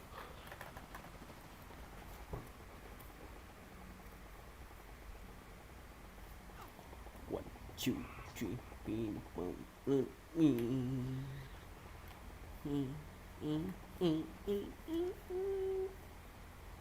Ủa sao FD có người ta, tụi nó chơi tiền à? Anh em vô lợi FDSE kiếm tiền đi anh em. Vô cứu được rồi, không cần cái gì đâu. Ủa anh đi làm giờ nó có quanh tịch nó phải đép nhưng mà nó trước nó hay bút mình nó cho vô chuồng chó à. Không, nãy em cho vô là cho mấy thằng Hitman đó. Còn thằng này hả không có là đuổi về. Buông con mẹ luôn. Em Long DB, em Long nhìn qua bên trái, em Long bắn qua bên phải, em Long bắn lên đằng trước, em Long bắn lên đằng sau. Điệp mẹ theo các tay. Để em Long mua cái kem gắn vô đây để cho anh em xem theo tác tay nha. Nó còn này, nó xem mình nè. Đi Long 37 xạo lồn. còn nè. Em Long xạo lồn thì hay. Đây là phim nó Bắn thì đéo được viên nào mà cái đầu má cái xạo lồn. Anh em thấy khó chịu tôi giỡn nha anh em. Anh em nào mà chơi lâu thấy tôi xạo lồn khó chịu giỡn á, chứ tôi không có gì đâu. Tôi đồn má là bạn ngu lắm. Má nó bắt thằng kia nó có quanh tịch cây. nó FF rồi. Về rồi. Ủa sao nó về Đang được đợi ta? bác sĩ cứu. Có nào hai thằng đứng gần nhau quá nó gạch phá còng tay nha được không ta? Được anh nó sẽ phá trong tay được mà. Hai thằng đều bị còng mà. Sẽ kêu.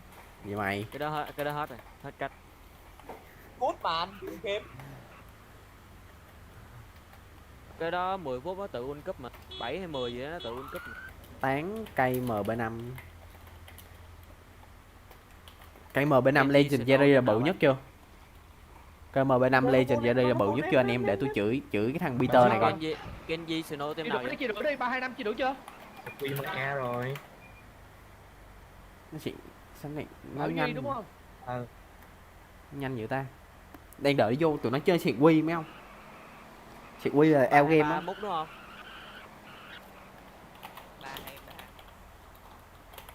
323 chứ mình mà phải. Cho chơi lết kêu mút. Rồi có mút không? 323 team mình mà.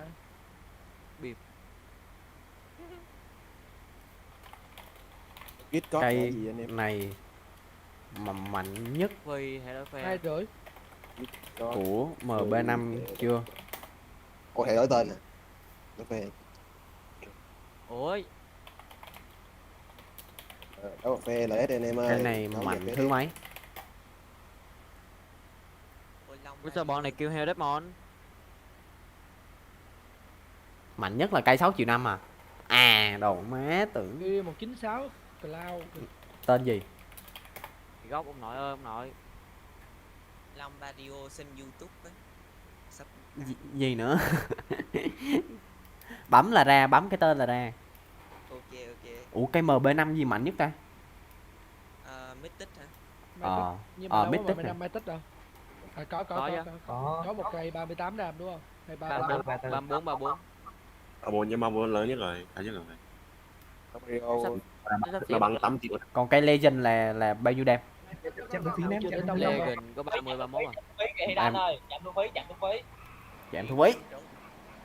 Rồi, mà nay lấy ra chậm đâu phí đi nha. Đang tới chạm thu Đá phí. xe rồi.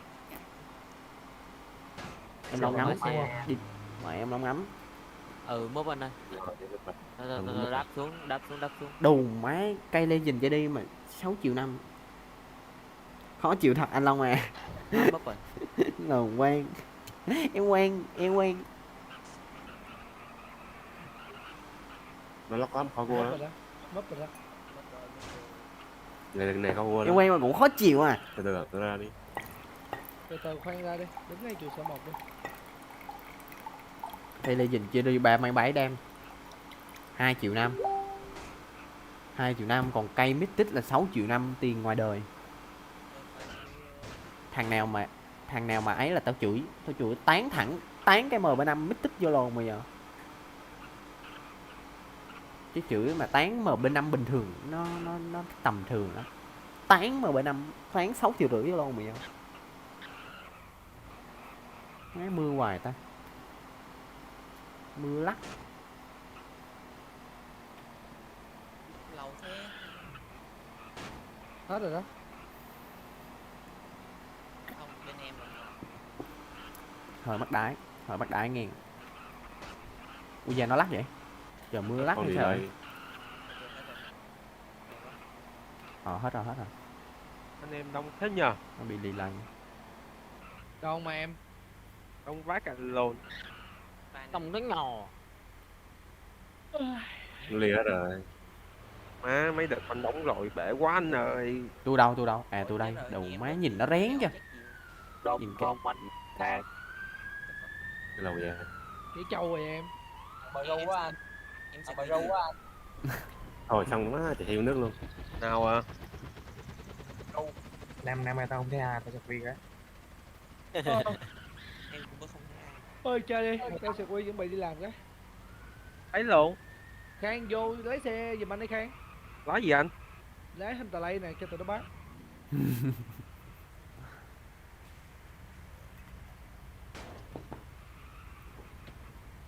Rồi nha. Đá tô phở vô cái đò đứng đó được.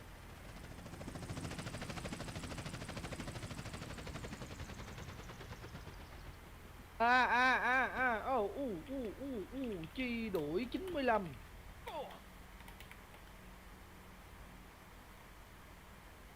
Chín lăm phải tên mình không? Đem nó. Rồi, Đem nó. 5 gì? Đây 250 à, nó đây à. 250 nè. Nó đây nè. Đi 104 kìa, chút xíu máu kìa, chạy về banh tôi đeo kìa. 95 kìa, cái bác sĩ cứu ấy. Ủa tưởng 104 tay mình. Chứ nói em. Chi đuổi 250 anh em ơi. Đâu mà Ngu nè. anh Chi em đuổi bám theo. 250. Chạy luôn. Rồi, không mới gần. Ở đây nè, ngay chỗ anh nè. Long Pyro. Ủa gì vậy? Á đồ. Lấy đi. Chi đuổi 250 đây. Nó bị bung tự nhiên bay lên chiếc xe đẹp luôn. Thiệt không? Thiệt. Ghê về luôn rồi. Rồi, anh chỉ đổi 250 rồi. Nó 13 nè, chỉ đuổi chưa? 33 nè.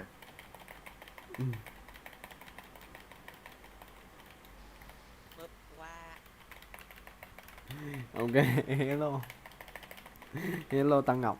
Baby real. ủ Đuổi 33 má chưa? Lục xác nó luôn chú Bảy. Thu đồ của nó chú Bảy. nay thì mẹ vô game nó bị dễ lên trời hả?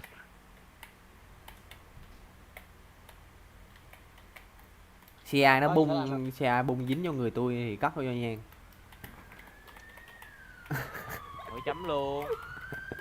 Hai xe phanh phanh và lép đi một rồi nha anh Trang. Tôi thích cái xe này. Kỳ vậy? Ê, ê, thằng Xuống xuống xuống xuống. thằng này Tôi bị sao ta? Thằng sang bay be nó bắn rồi kìa, nó đang ở đâu vậy? Sao nó bắn vào Đây đây nè. vậy? Đây nè. Nó chết rồi, nó chết rồi. Ở đây. Nó gần ngay trước mắt mà mình cứ tưởng là xe đấy. Tao nhìn này Bruno tao có tưởng là đi lên. Nó đứng trước mặt nó bắn luôn, nó đéo núp luôn. Kép đây lại cứu cái, kép đây lại cứu cái. Lộn, tôi bị mù combat sao ta đụng má, sao tao vô combat là tao đéo thấy thằng nhân vật tao đâu hết ta. Nó có từ 20 cờ từ trong liên minh cho tới game này là tao đéo thấy thằng nhân vật đâu luôn, không cái mốt nào Nó chưa có mà CRT Về nó kìa. về bắt đầu qua nè. đây phải định chỉnh gân vậy nè, chơi phải dây nè, đó chơi giày ai chơi được không, tụi bay chơi nổi không, tụi bay chơi giày được không? Ồ má, nhập vai nhân vật chưa?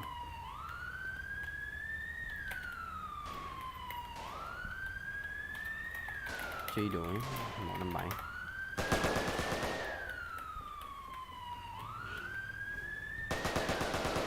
Đi đổi 250 lại đi nha, coi chừng nó hết thời gian á.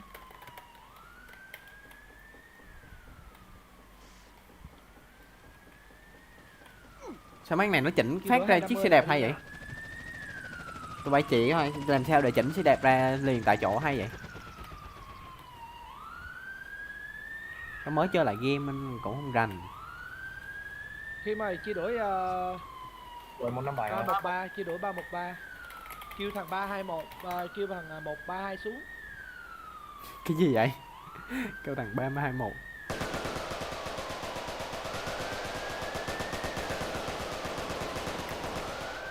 Ủa sao bắn thằng bị da bò dữ vậy?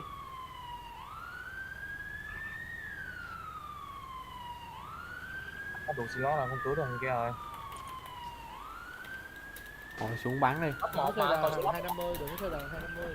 Không bù nhìn nữa. Sao nó còn xì ló nó cứu ta? ấy về bác chứ, về bác chứ.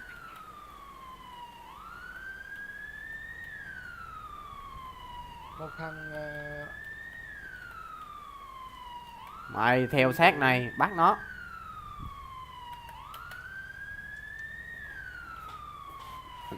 Bình tĩnh. Nếu giết được bố mày, ra đây sủi như vậy thằng ngu. Thôi. Thôi nào.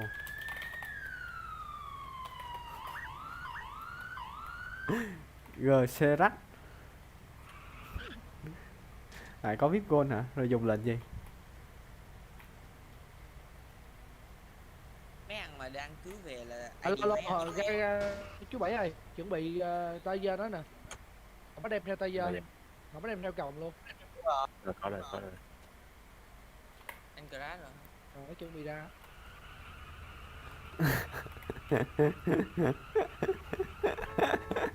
Chơi game kiểu này cay cú chích mẹ luôn á đồ má, tao là tao sợ, tao là tao đồ, tao cay cú Xong lắm. rồi chuyển sang đây tao bay. tao cay tao bỏ game luôn á. phạm the. Chi đuổi nhầm là đi tù đó không? Ủa hả? Thôi đồ má đéo chi đuổi Còn nữa. thằng 250 đúng không? Thằng 250 nó đang đưa về Đồ đúng không? má chi đuổi bậy bạ Chưa chích chưa. mẹ tôi. Chết nè. Chi đuổi bậy bạ chích mẹ. Xem đi xem. Thằng Sang Baby có bắt về chưa? Lạnh lương. My voucher. Chết rồi. Ủa con VIP gold là nó có xe đẹp luôn á hả mấy ông? Sang Baby nó về diện luôn rồi hả?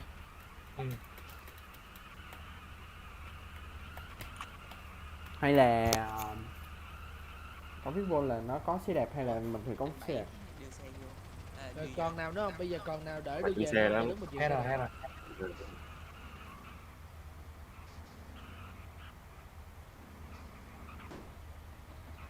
Đề Giảm đề về nghị cái phong này. đề nghị mấy thằng con cặc vô Discord má để cái tên đơn trước giùm tao nha. Tụi mày chẩu hò tao ban á. lấy FPD 1 hay 2 anh? 2-1 gì cũng được em. Ok.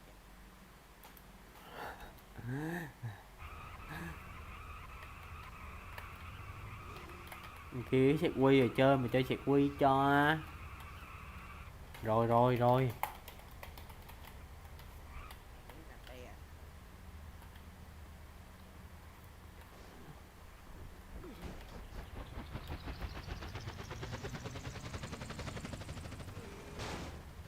Ông Kim off đi làm rồi.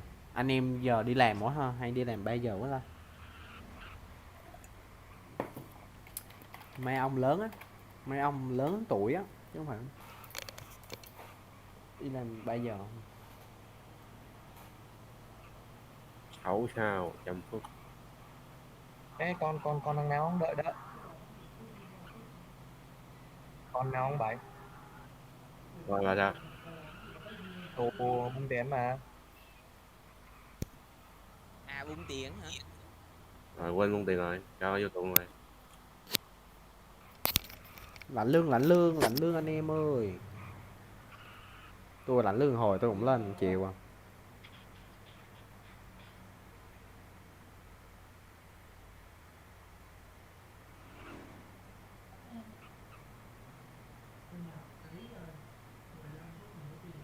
Đồ má thọc cái cây vô đầu tay phê đồ má.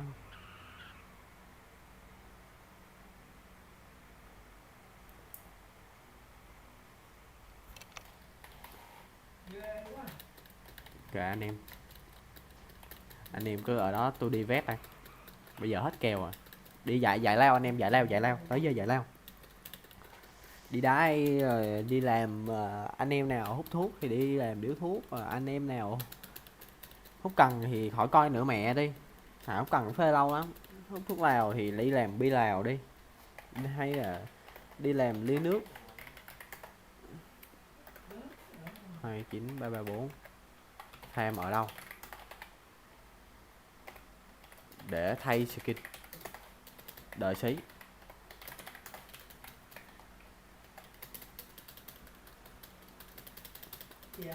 Giờ hết kèo rồi, đi farm khoáng sản thử coi.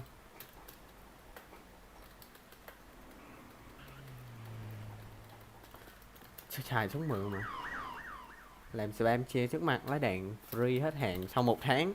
Đâu má mày BR free à mày BR đúng không? Tôi giỡn chứ tôi biết mà. VIP có bao nhiêu mày? 100k là 1000 scoin, tôi đang có 400 scoin. Nó thay skin coi. Làm việc. Trang phục 89. Trang phục 15. Ủa mẹ vật liệu giá dữ vậy? Xứng giá mà. Xuống giá hả? Xuống 1 mét, 3-4 mét, xuống 1 mét Sáu lên sáu. giá gì mà. Này. Lột skin xấu người ta. Phải lồ xuống giá ghê vậy? Lầu. Lầu. Giờ mà ra cái thằng mặc vest nữa đủ mát.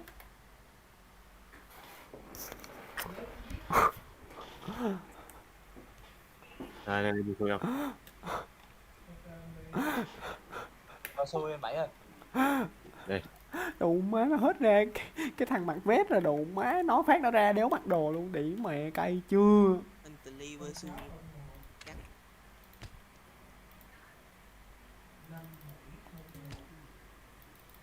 Cái thằng con cặc Chalet ni con cặc này đủ má đổi tên Discord cân lộn.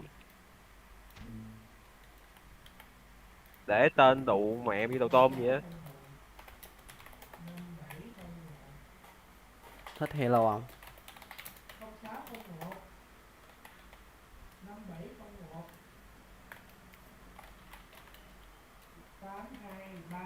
Tôi được nghỉ giải lao. HR Chalet đi cho cặc. Win. Quên vui xí nữa làm việc đây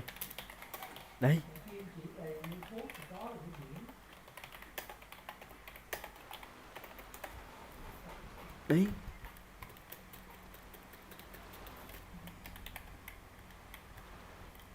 Không cắt súng được. Mà kiểu theo Thằng tôi đi biết ban này 2 thằng xe. là không được mang súng theo khoang súng lo khi mà off duty. Nhưng mà tôi mang nhưng mà tôi không lôi ra, tôi không sử dụng là được. Tại vì tôi không cất vô túi đồ được, chịu.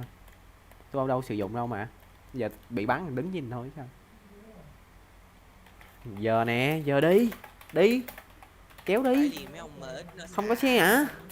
Nó xả súng mất tích căng phải liền.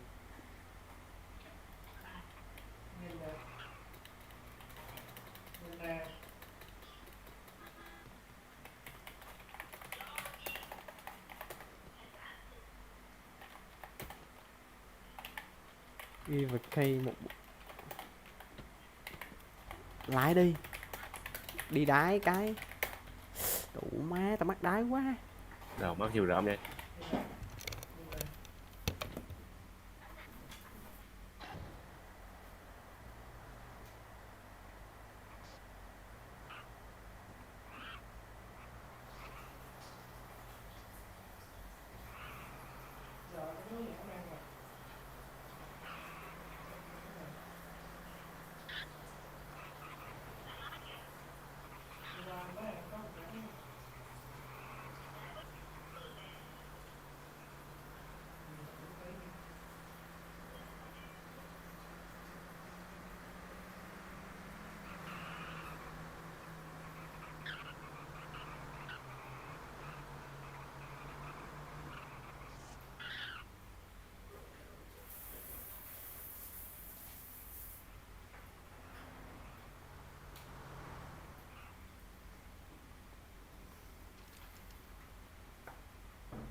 Má nhiều xe. Xe vậy mới nhiều không? Nhiều thằng nhiều xe hơn tôi nhiều.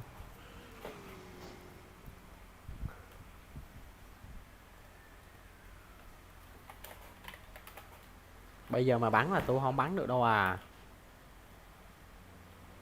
Kêu anh em đi. Tôi không có xách súng lo ra bắn mà đang off duty. Không qua đi ban này không?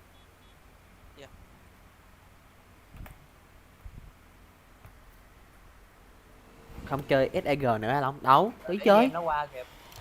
Cái giết qua đây là cái lệnh gì vậy? Tôi quan điểm Đi Đi là con phe rồi. lớn lên, Kêu anh đi. lớn phe. Phong qua lại Phong. tôi là quan điểm là muốn vô xem stream đi.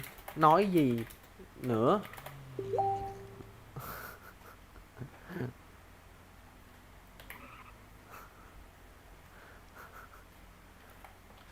Tiền màu luôn Phong ơi. Ly tới sáng mai. Ta...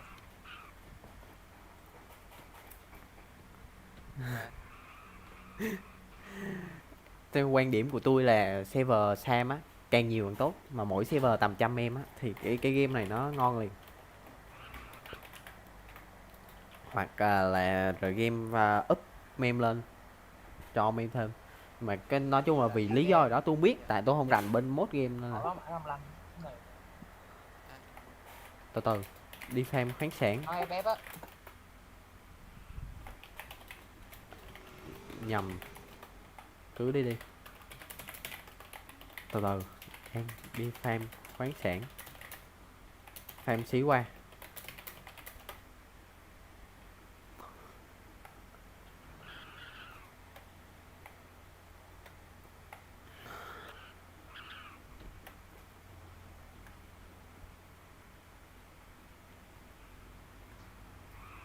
Ok, thắng. Làm sao ao ba địch Party để tôi ao Party Xong rồi để ông này mời tôi để tôi farm xong nè. Qua the central hút đi anh. Từ từ tí nữa qua. Rồi party. Ok để nào để ông cứ tôi rời party xí.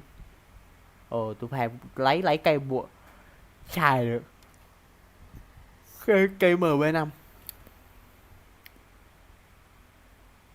Ê, lãnh lương cái.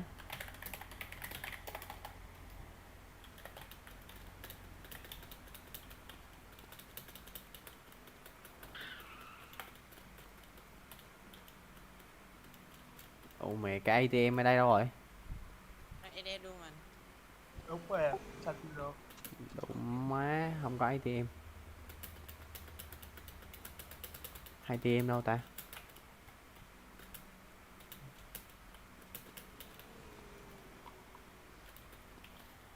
Không có ATM.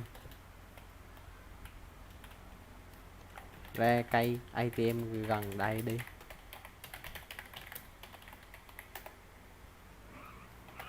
Hello anh em.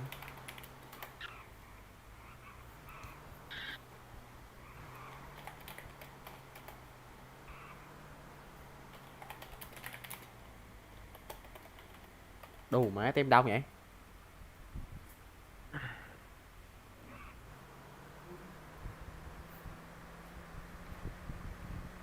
Ok đo 181 đúng không? Tôi nhớ. Rồi, tầm nhiêu được. Bây giờ 2 giờ đúng không? Tôi farm xong rồi tôi chạy qua.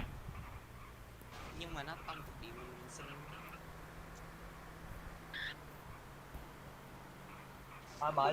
Mời về nước đi. Để mình cover này đi.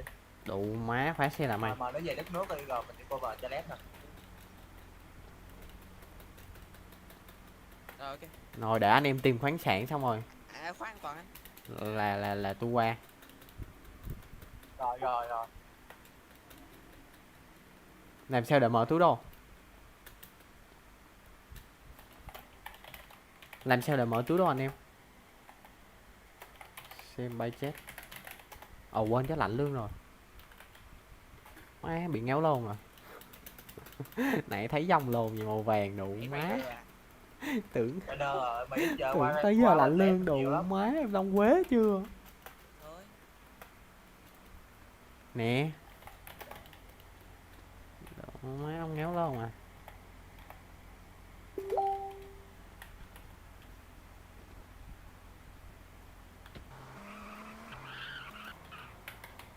Thấy chưa?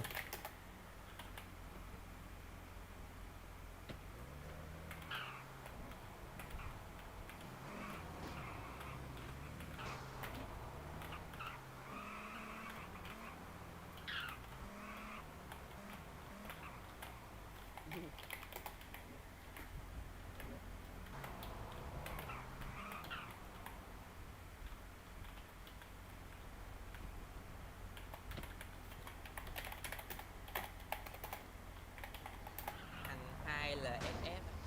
Đi cậu. Thằng lồn kia. Đủ má. Mày điên à?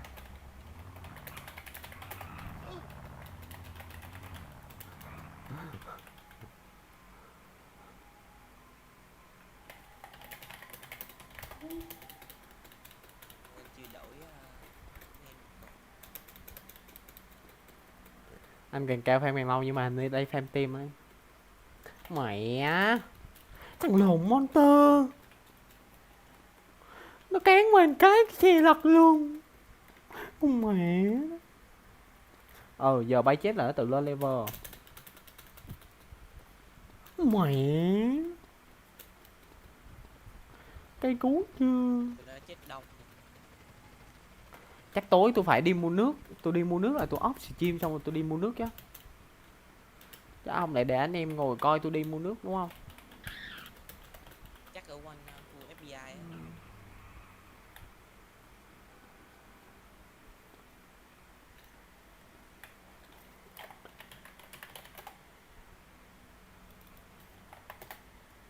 Để ý mọi xe nào đó. Ôi tìm nó. Cover xanh yêu. một xe battery đông. Ra liền em. Ok ok. Ừ. Xe nó như bỏ một,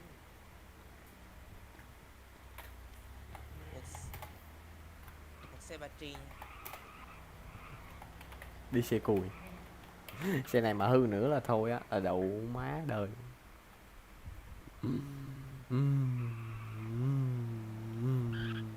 Chắc đang hướng về trước á, coi chừng đang hướng về trước.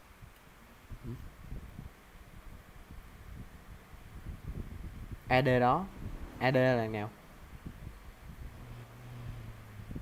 Sao mày biết AD mày? Ở đâu không? Lùn AD nào đủ má chôn tao. Nhưng mà xe battery trên xe tầm Lùn AD nào 500 đủ người. cán qua cái chè cây mà luôn. Đang ở VIP lỡ nè. Hôm nay vui á. Ok ok. Bây giờ VIP á. Hôm nay đang vui ngang. Ờ. Ok ok. Từ từ. Đi thêm cái.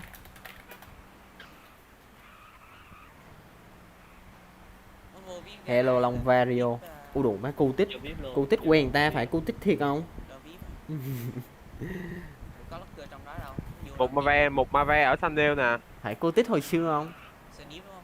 Cu tích là cái Insta là gì ta? Để từ ngang để tôi vô nè. Ma ve Sunnyvale nè, ra corner cover Sunnyvale nè. Sunny.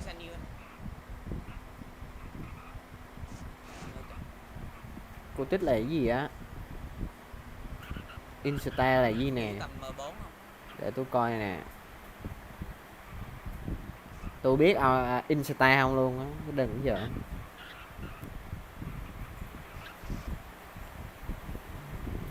Selfie Insta mình toàn chó không vậy ta? Cover Sunnyvale nè, ra lạ. Duy hay gì á? Duy dép gì đó. Là đưa lên nè.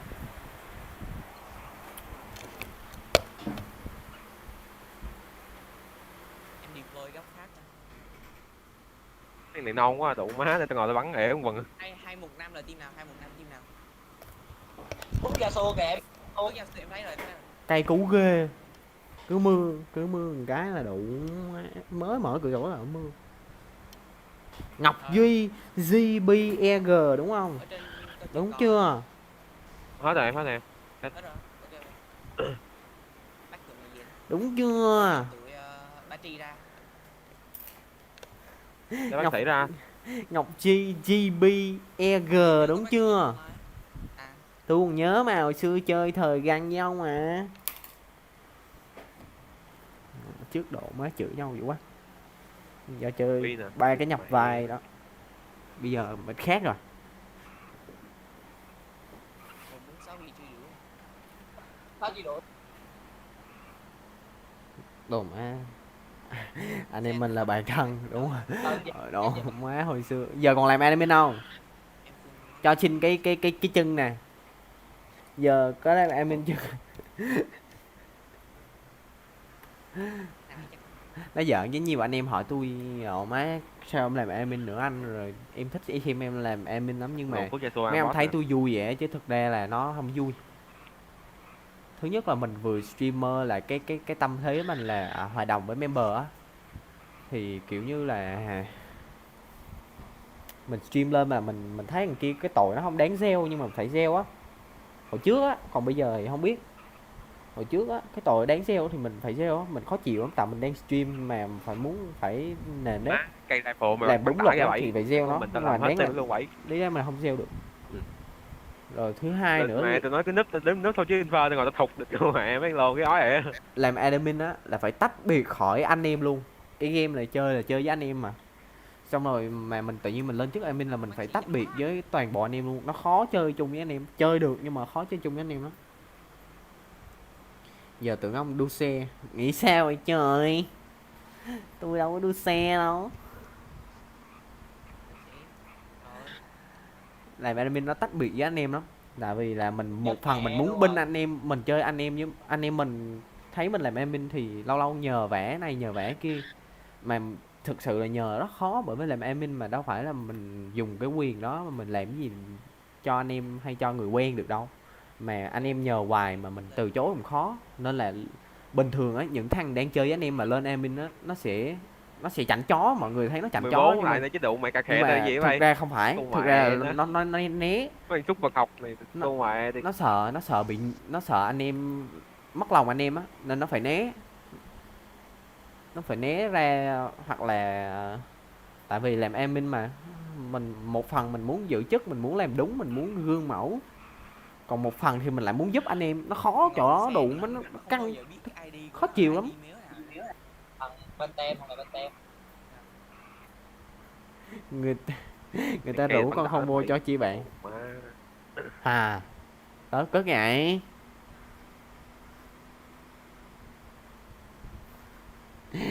Cô tích admin cũ server nha.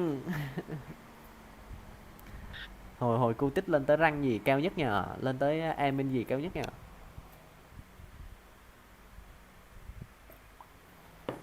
Sao mày chạy vòng vòng mày? Có khoáng sản chưa?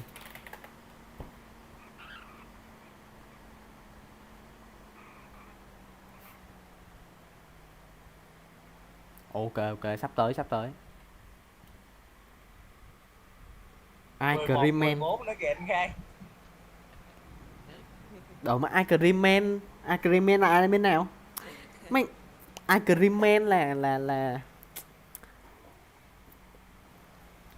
mấy admin hay để dấu thăng quá ta,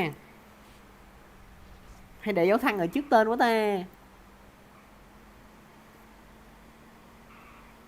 quá hay. Hay gì không?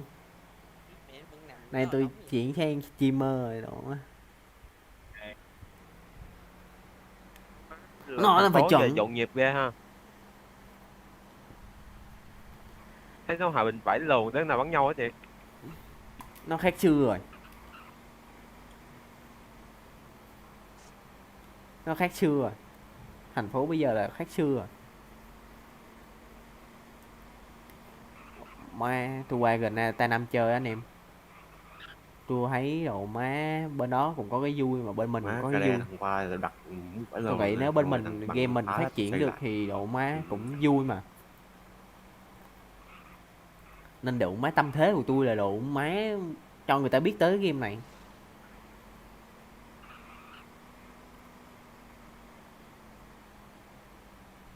Mà tôi chưa đủ to anh em. Đồn rách này đụng má chạy chiếc infer nhìn nhục dùm luôn cho lết. Con mẹ mày. Mày không chơi với Đạt Nguyễn nữa à Long? Đạt nào? Đạt Nguyễn là Đạt Lumia á hả? Elvin có trong đây không Elvin? Đạt Lumia á hả? Em thấy con như baby không? Thấy. Em lại em xin nó nắc một cái. Mai Quang Vũ. Mai Quang Vũ là cái tên này quen lắm Kêu là nè. chơi cho nắc một cái coi coi nó nói gì. Không. Xui vậy luôn.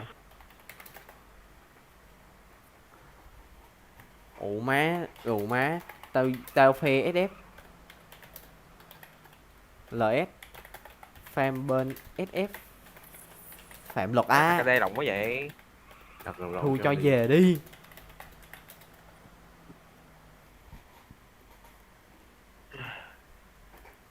Cho về đi. Phạm ở đây là đủ máy bị bắt là tới cục cất á. Còn Tiễn đàn em không? Tôi đâu có đàn em gì đâu mà Tiễn. quá là Tôi đâu đang làm lính trong LSPD nên mà Tiễn đàn em cái gì. Thời đó qua rồi.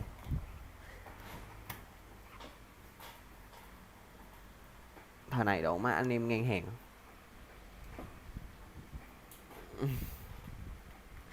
Đâu anh em thề luôn. Mấy ông kéo qua đúng không? Mới kéo qua đúng không? Còn VZ thì xong qua GC rồi.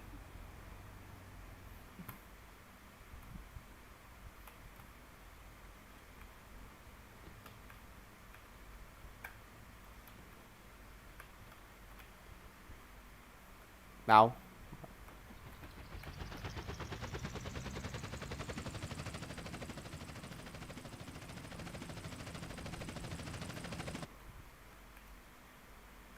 Hùng má, tôi vô Sony Mega hồi nào vậy?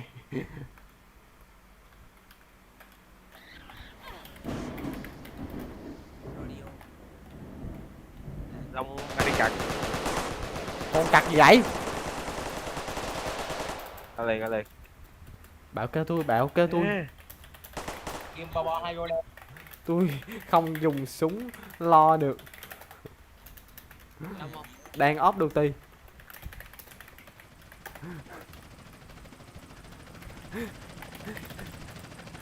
Theo tôi farm là ăn lồn rồi. Tụi nó săn chết con đĩ mẹ.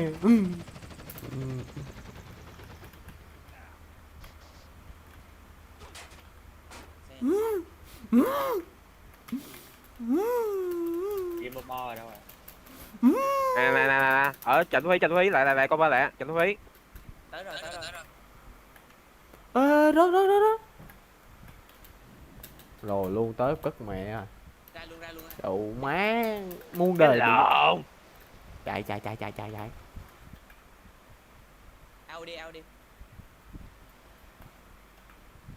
Đậu má không cầm súng phát bắn được. Ở đây truy đuổi được không ta? Chắc không. Nó không em. Không. Ok. Anh ơi, em chơi Long, đọc bạn Long bạn mày điên hả?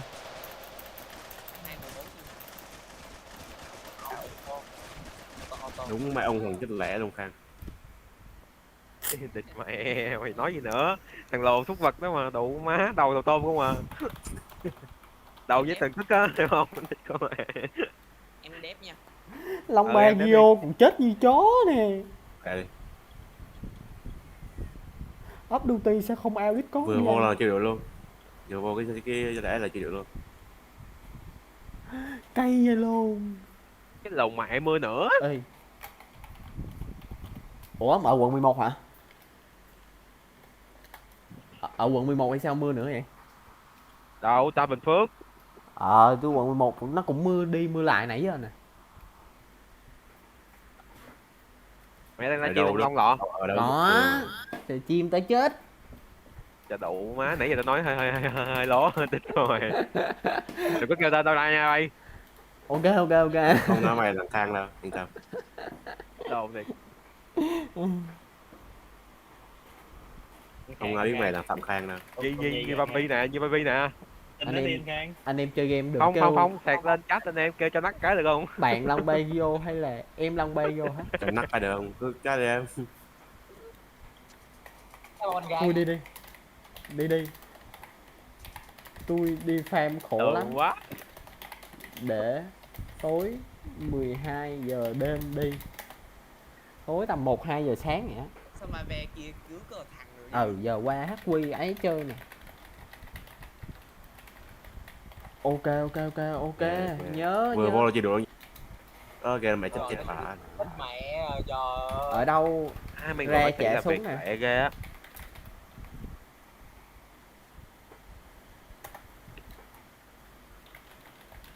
Tôi quận Tân Phú nè. Ok gần mà. Ủa rốt cuộc thằng bác sĩ kia nó cứu thằng nào rồi phải về vậy trời. Ông nó cứu thằng tem mình. Tôi ở gần Đầm Sen á cô Tích. Bên đó thì như là thằng nào chấp nhận cuộc gọi là nó cứu luôn chứ không gì không có dành. Đứa nào hết dịch ra giao lưu đi. Chung chơi trong game này anh em bắn nhau vui vẻ mà đủ anh em nào gần Sài Gòn ra tập trung chơi cho vui. Đủ má cũng nhờ game này mà đủ kết bạn ở ngoài nhiều lắm. Game này đủ ra ngoài đời kết bạn sướng lắm. Qua HQ em chơi mẹ đi anh bị bắn miết. giờ qua đợi chết xong qua. Bữa đủ mẹ. Ta kêu lồn tình yêu hả? Bay săn đâu. Chụp tao tấm hình đăng báo ngầu chơi coi. Con mẹ nó vô nó viết đủ kiểu hết. Cái lồn thiệt chứ. Ủa chứ không phải là ông nói vậy xong rồi nó mới viết lên vậy hả? Có cái L á, tao kêu là nó chụp cái mặt tao đăng lên cho ngầu chơi thôi. Đủ mẹ, nó vô nó viết tà leo mẹ. Viết được. Cái lầu má thì chứ tao đỡ được luôn á. Toàn nhà văn không. Daniel bữa tôi lô đọc bài báo về Phạm Khang đâu nói thành phố này đâu. Ủa vậy hả? Đâu. Má Cái gì? tự kêu rồi cứu lì đưa chi giờ đưa chi giờ bắt người ta phan lồn tên không tự nhiên nợ nó cái súng điên à, thấy rồi nè. dịch bệnh mà đi chi. T4 nó khang. Mà yên tâm đi, anh em đưa đồ tôi là không bao giờ sợ mất, trừ khi tôi mất thôi. Có anh tiền không? Tôi là tôi rảnh là tôi Không, trẻ, không có sợ nhưng mà là đủ có má anh bây tiền. giờ phải đi farm ra chặt lộn không Em thôi, nó cứu em, nhốt nó. không chặt lộn Anh này có đâu, anh tiền mà, có anh tiền. mẹ mắng. Có anh tiền hả? Trời đấy có. Chơi RB hả? Không, tôi Sao khuyên chết anh được em, hay vậy? tôi thấy anh em phát triển cái lối chơi nhập vai, nhưng mà ý nói là đừng phát triển theo cái hướng như hồi xưa. Kiểu mình phát triển mình ý thức là được, mình tương tác những cái tình huống mà gọi là trong game nên có. Ví dụ như bị cảnh sát bắt thì tương tác cho nó hợp lý, nó không non RB Em được. nha. Hay là bị Đi đợi gì quơ nữa, tương tác. lẹ đi. Chứ còn gì ta, như hồi xưa rồi lấy, hồi xưa là tại cái thời đó chơi dậy Mẹ thì mình giờ chơi lép dậy, còn còn hỏi bây giờ cho mày. khác. Cái lùm má giờ không có xe luôn.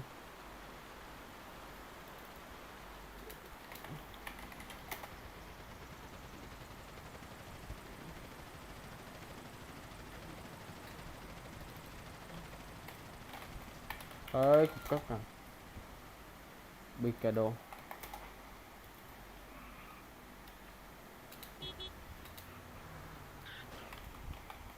Cái quả HQ Bevelop Sigma Stop quần què. Kêu ấy bệnh viện mất kìa. Tán. Rồi thằng này quá tình luôn nè, bắt nó luôn. Dạ em xin lỗi. Em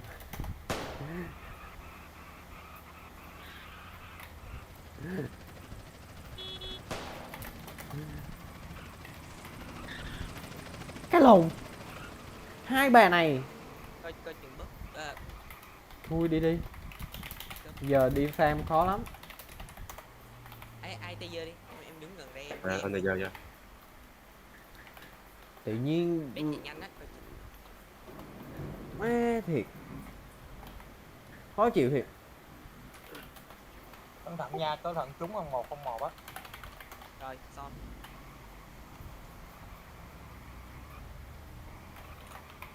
Để tối farm. đi bắt vào đi cho nó vào tù luôn. Em đưa Em xe ta đó, đó có anh tiền mà lụm nó. Phạm Khang lụm, xếp Khang lụm nó, xếp Khang. Tự nhiên đưa Nó đâu? má phiền ghê. đây anh ráng lên. Nói rồi đưa chi. Đưa xe Sultan hay đưa xe anh?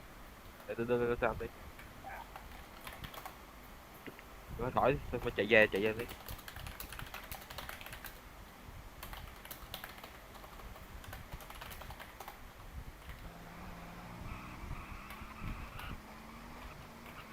Đồ má tự nhiên đưa mình hai cây súng 2,5 triệu, khó chịu ghê chưa.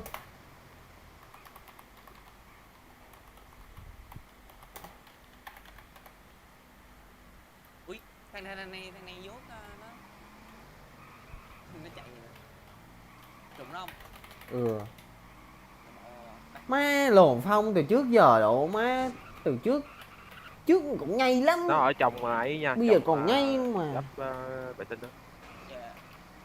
Anh làm gì? Trời Ok. ơi, từ từ, giờ đây còn tôm tá không?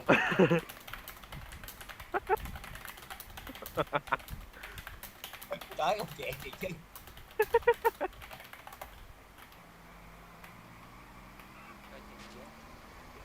Đồ má giờ admin độ má có cách nào lấy cái súng của tôi trả cho ổng không? F cho idol. Má xong rồi độ má dứt mẹ. Đây long video chim đó. Tại đủ má thì chim lên tụi nó săn như chó đất luôn, đủ má. Hơn là không chơi roleplay á.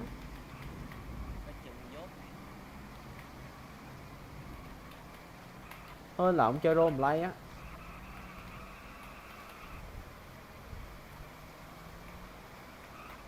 nãy tôi đâu định lụm đi đâu định nhận cái súng đâu, ổng cứ nhây nên tôi chấp nhận, tính chấp nhận bắn thử thôi, mà có biết hệ thống là A18 mới được bắn đâu, mà giờ bắt farm là A18 biết chừng nào, mà bây giờ đi farm là bị bắn nữa chứ, đang stream tới chết là đủ má bị bắn tới chết. Giót tao ta. Là bị bắn tới chết luôn á.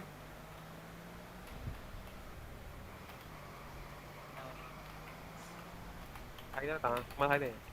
Stream nó quan trọng hơn fan trời ơi. Đồ mấy cái kênh stream tôi là bây giờ nó quan trọng nhất với tôi rồi.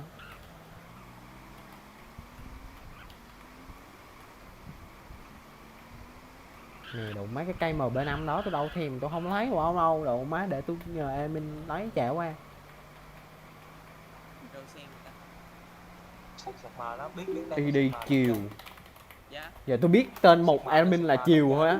Tôi không biết tên admin nào khác ta. Tôi là nghị lực chơi game khi bị cam như con. Tôi là fan của Long Pedro được 20 năm nay. Còn nhớ hồi bé với cái máy tính cà bàn, bố tôi mở stream của Long lên. Tôi ngồi xem cùng chợt thấy cuốn hút bởi những chiến thuật chơi hấp dẫn. Nghị lực chơi game. Mẹ mấy lượt Khi cớm bị thời cam bây như giờ con. đủ má đi xe bắt đầu không mà đây. Tinh thần thép của người lính dũng cảm, chết ngu tuyệt đỉnh. Cái lòng má của mình. Lên trên. Độ má tôi không biết đường lên. Từ để về.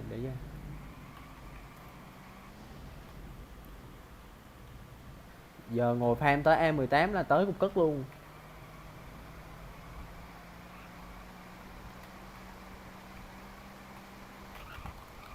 Đợi stream xong copy cái link này, link YouTube này, để tôi làm đơn luôn cho.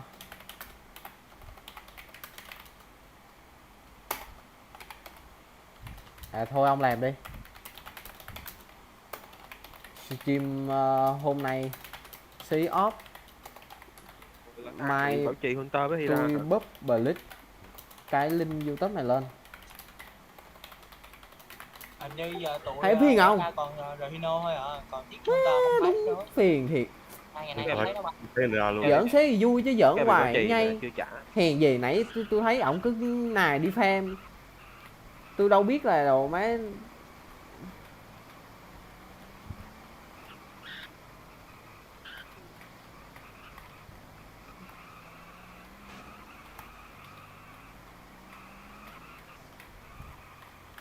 Giờ ra nộp ở đâu? Mắc rồi lên đây không? Má thiệt tôi là giờ anh em Ủa, cho cái mở gì á, tiền anh mấy em cái chuyển điểm tiền hả? thì tôi lụm à. Chưa anh, Chuyển chưa? chưa chỉ không, em chỉ cho nè. Từ đủ mấy Còn cái cầm đường cái lên người cái cầu này. đó ở đâu ta? Chuyển luôn đi, bữa nào cầm. Em Đủ mẹ nó tiền trong tài khoản tao bữa có 2 mét mấy thì giờ lên 7 mét ta. chết anh, Đây đúng không? anh treo bay jet giờ 200k anh có biết nữa. Rồi hai bà nội kia Ờ, bữa giờ tao treo bắn hả? bể xe tôi, giờ tôi đi. Vết cặt. Một nào. Đù má mà thơm phức vậy. Để em coi tiền 700k nhiêu. Ừ đủ má, tôi thấy tôi nghị lực chơi game ghê luôn.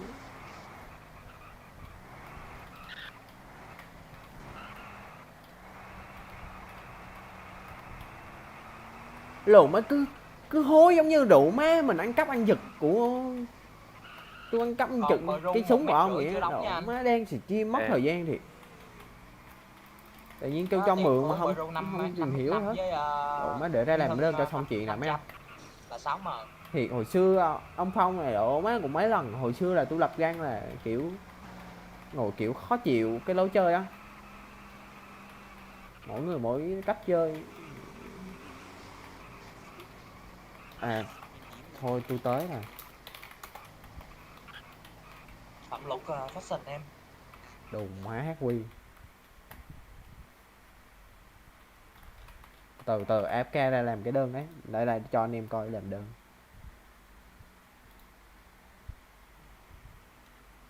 Rồi.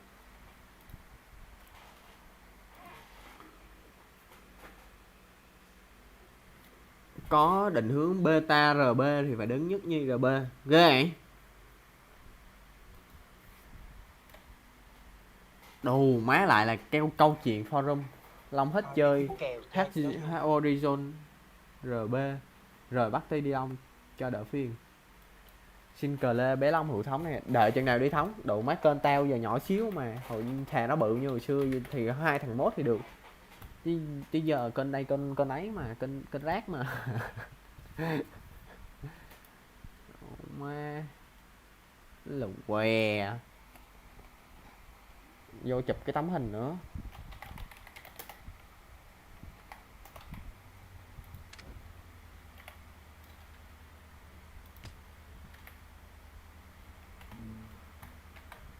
Khổ. Tôi khổ.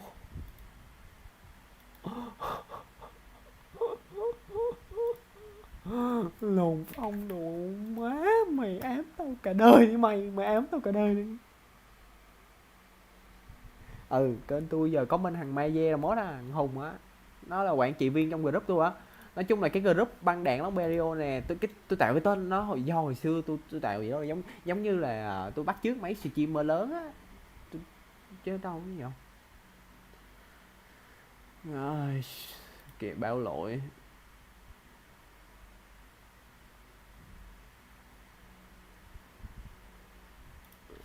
Phải báo lỗi không ta? Tin tức mới. Tôi chụp hình cái ấy rồi. Lý do là gì vậy anh Khang? Tố cáo vi phạm. Từ đợi coi hả? Yêu cầu đền bù. Để suy nghĩ cái đã. Báo lỗi đi ha. Chắc trong báo lỗi. Không biết tôi trần cấp trên. Vậy đi. Ồ, Rồi coi thử mấy trong này tầm hay báo lỗi gì.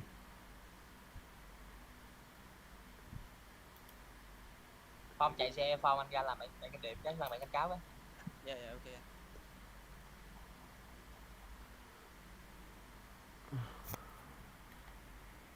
Trình bày. Lên cây xăng có MX. Đây. Đủ má Mình lên đời. đi anh. Đời mà. Ok. Ra. Phiền Ok. chưa? Chuẩn bị vô trạm thu phí á, chuẩn bị vô trạm thu phí nha. Anh đang đứng đâu? Đem dĩa cơm rồi. Long bao Đâu, thằng lùn lỡ ta ngồi kế xe anh đó nè. À. đơn xin báo lỗi. Nó vô rồi nha. Long Chị thẳng bay luôn em. Thẳng luôn, thẳng nhanh. Có đâu nữa. Thẳng luôn. Ngày 15 chưa có DB nha tháng Phong. 6 xịt 2021. Từ tên quỷ đó, tên quỷ Phong là gì? Bay đường bay không bay đi đó. Điên mắt.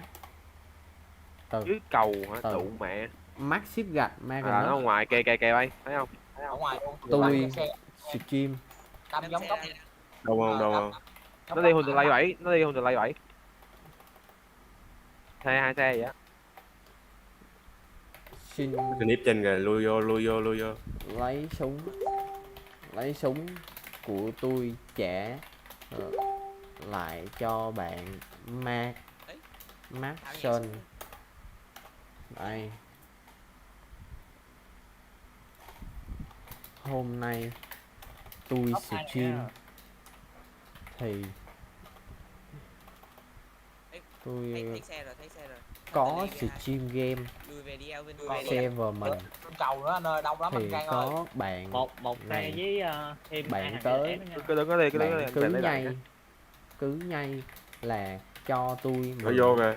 cây súng, xong tôi cũng chấp nhận cho bạn ấy vui, mặc dù tôi Một đã xe nó đang kêu rút về cây xăng ổng lên, đừng không nó quay lại. có lì nữa.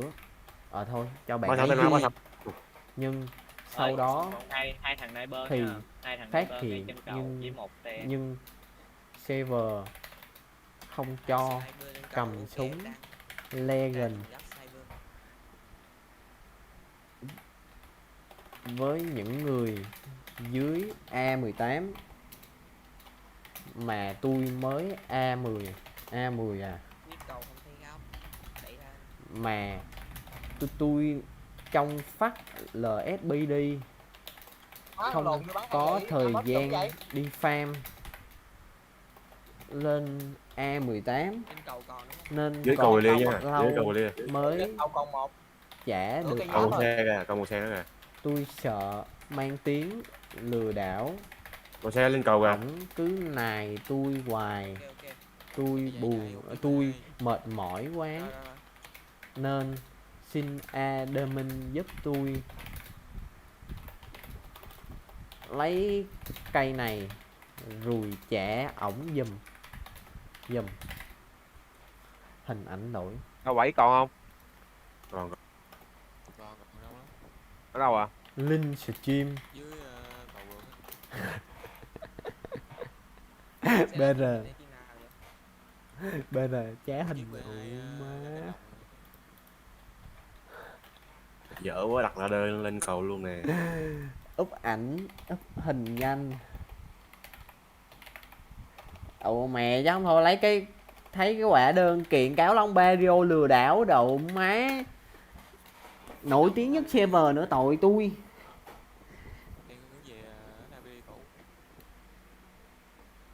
Rồi về đây. Nick kia bị hack rồi. Thành Đạt hả? Hồi chết bà, nó cứu em à. Anh lại lên đây mà rồi. Thành Đạt hả? Tôi ông kết bạn tôi đi, ông kết bạn tôi đi. Từ từ tôi làm xong cái này, tôi chơi game mà tôi cấn tấn cái gì cũng người khó chịu. Kiểu mình cầm mà 2,5 triệu OC của người ta ở ngoài xong rồi độ má. Nó độ má. Né, bữa sau tôi né. Má phiền, mỗi người chơi game thì mà ai nó chơi đi. Nó đang vào ngoài bên này á, nó đang vào ngoài bên này á cho nên. Đúng mất Ồ, thời bên nào, gian bên tôi nào? luôn á. Ê, nó theo nó được đang được. Mấy tưởng lâu ngày anh em gặp lại vui vẻ. Ai về dí cho một cú, đòn cho một cú thiệt nặng vậy mà đồ. Gì? Ông dồn cứ đòi Em xong rồi mời, đủ em má làm sao tôi farm mời. được Anh ăn em trong khi mời. đủ má đang stream. Đang Rồi. stream thì tụi nó săn chết con đĩ mẹ. Gì nữa chưa chết. Mốt full back của Long bị Rồi, crash fix sao ạ? Ông mấy ông bị gì? À giờ phải đem mà sát mới chấp nhận chết. Mấy Phải ông được có hả? mạnh không? Dạ có VIP anh. Bắt Còn cặt. không có VIP thường Nếu luôn. mà ông Không có VIP ông đừng có anh mốt ngồi full đợi. back của tôi nữa. Bây giờ tôi chỉ ông này. Ủa vậy? Xóa cài lại mấy game. cu vậy này chắc Tạm được thời mấy chơi. tháng nào trăm Hết ca tuần vô này cho tôi up biết- cái cho mod biết quá. mới lên. Rồi tôi chỉ mấy ông cái nào Là không cái- crash rồi cái nào có khả năng gây crash rồi Với sao chiêu không? trò nữa đó. Mẹ server. Có tôi đồng ý. Tôi đồng ý. Xe Ủa, này anh có hư. Đâu rồi, nó đâu rồi, nó đâu rồi. Bù đời chưa. Đâu. Xe Sultan rút rồi. À đây, đây, thấy rồi. Wood Gem. Ủa là sao?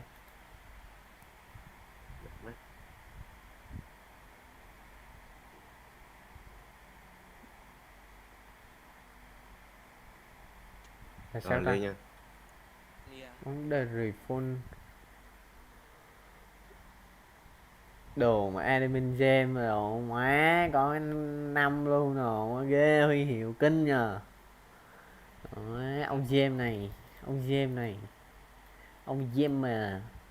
Vô game, địt mẹ. Phiền ghê chưa? Buồn ghê chưa? Có cách khác không ạ?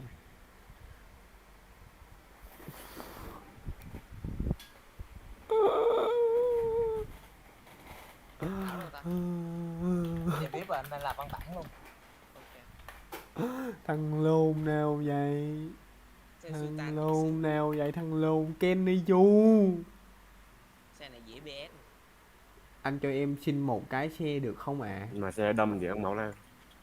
Hết been injured by hitman and... Thằng lồn hitman nào giết tao?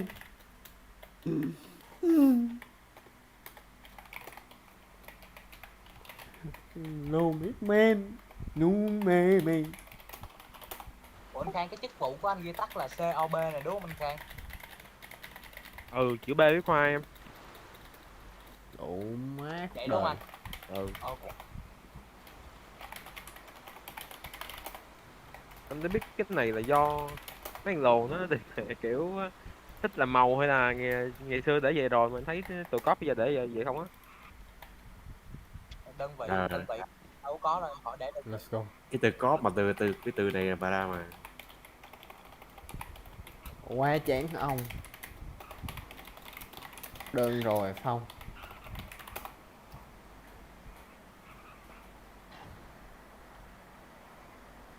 Chi? Đó mày nhây ra nữa, mày cứ spam rồi mày nhây. Thôi, thôi không đi Giờ farm. mem nhiều lắm nha bay. Má tụi bay chạy ngoài đường, tụi bay để ý xíu. Đừng có chạy ẩu quá, không được nói nữa. Nộp đơn rồi. Nói admin nãy giờ rồi. đông người ta tông Đợi admin thằng giải quyết. Đủ mẹ tao chạy info nè, má trước té tông lồn nào Fan kiếm thiết thằng gì? tông cũng khó, giờ ra Tụi đường cái tông, ra hitman đường cái tông. nó săn hoài. Mới đi ngang lồn cây chạy kêu cóp chạy như cặt nữa, địch con mẹ. Men nó săn hoài.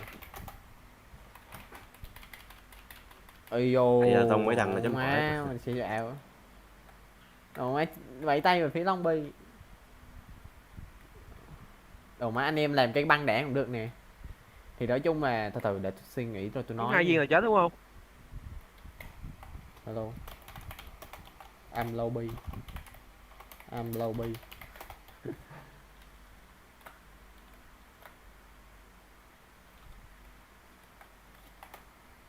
Vào trong đi. Khu này có hitman. Có hitman.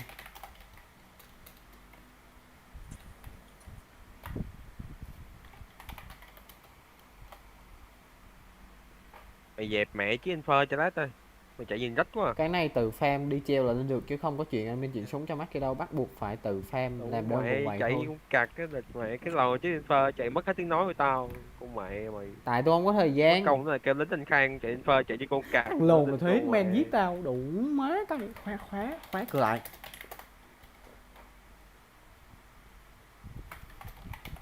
Thì để coi admin nói sao đã. Còn không thì tôi đi farm. Má tự nhiên người ta muốn chơi vui Còn lại vẻ tông thằng nữa. đòn một cú phải đi farm. Để đi còn CTV35 nữa hả? Vãi cục cọt. Hello. Yo bro. Yo bro.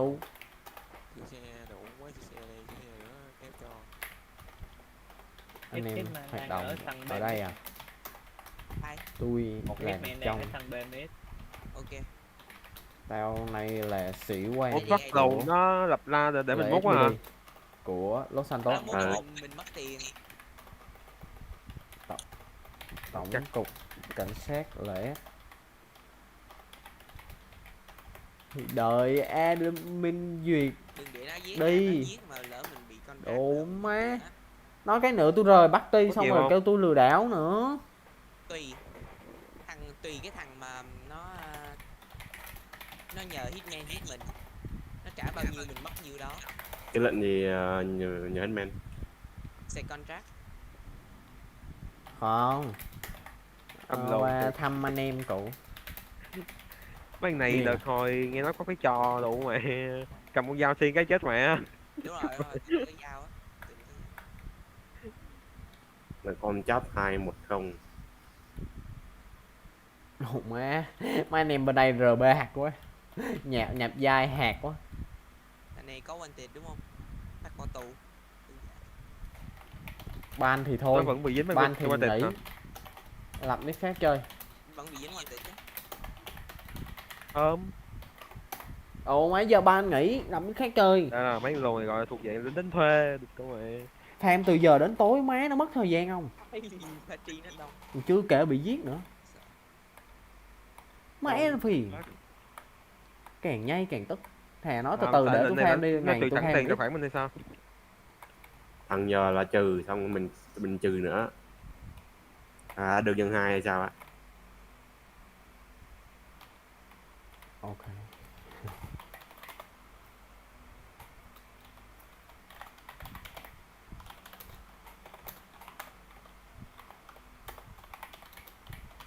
Không sao đâu. Không. Tôi qua đây hỏi tình hình Thằng này muốn anh em hoạt động thôi áo à. Không em. Không em. Alo. Nè, để có đéo tiền, hiểu không?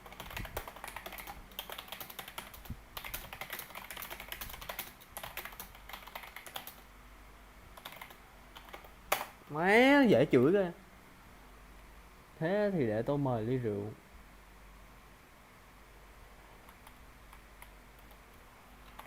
Cái thằng Kenny này qua giờ đâu chụp hình rồi đó.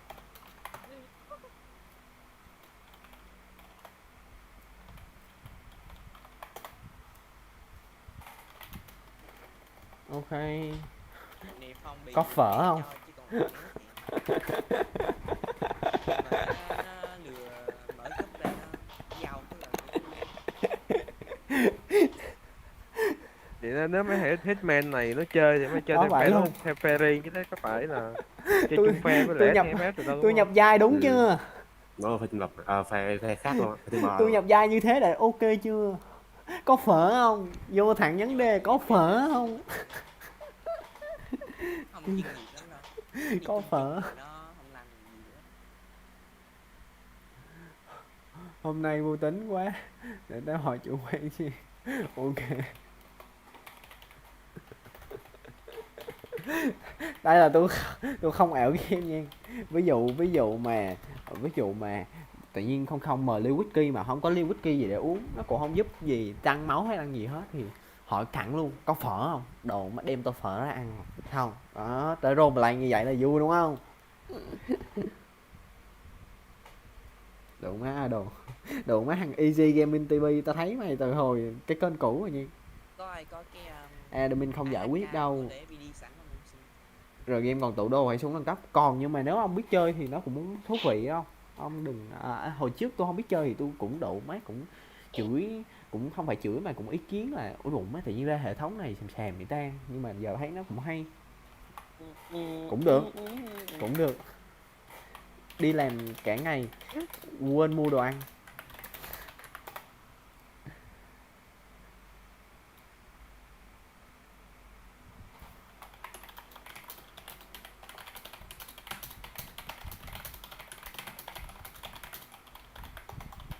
Nào rảnh farm mà tự nhiên đang stream cứ theo làm gì rồi đưa súng.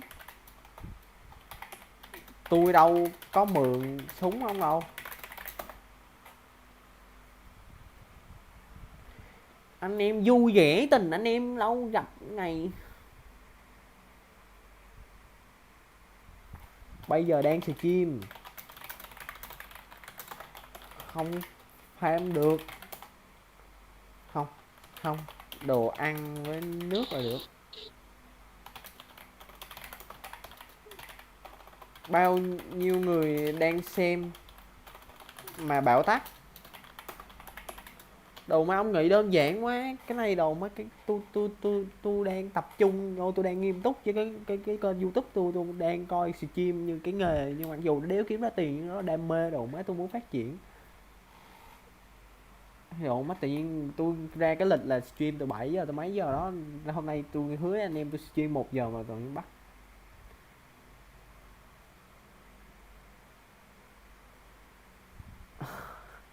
Có mấy em gái nữa. Từ từ đợi đủ mấy xong cái vụ này rồi tôi nói về cái vụ roleplay của mấy ông này. Có thằng nào Theo nó tôi phát triển gửi một trong găng cái bot bên để server đi thì kìa. cũng được, nhưng mà Long HV băng cái gì Long? đó, một con chó ngô bắt người vô tội. Râm á. Ok Trời đất. bro, tôi Cái đợi. mục mà bấm vô chứ lẻ PD mình thôi, anh khỏi đừng vô nội Ngoài nha, kéo xuống một tụi xíu. bay Cái ra chỗ văn còn phòng phục hồi quân hàm á, có thằng vô chửi. Ủa thằng Doctor Thằng Long là đâu? Đâu?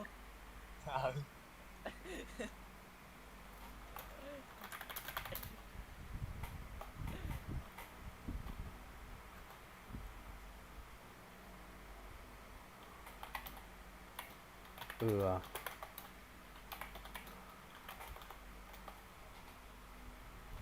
tụi nó ở đâu? Thằng Doctor như là bên nào vậy?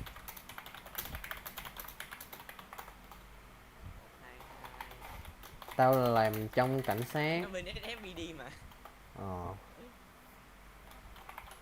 Tao hiện tại đang làm ăn lương thiện trong cảnh sát.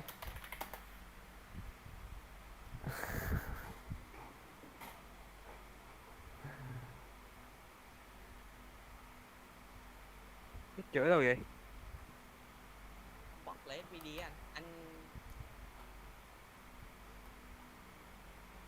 tôi anh kéo xuống cái chỗ mà không có ghim á.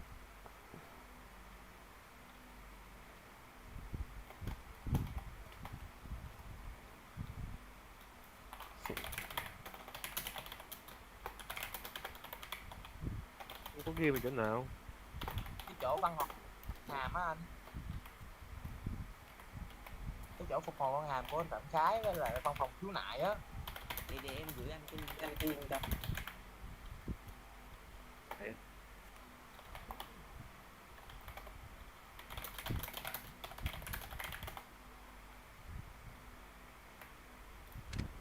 Ủa nó nằm đâu ta? Thôi rồi. Sao rồi sao? số 1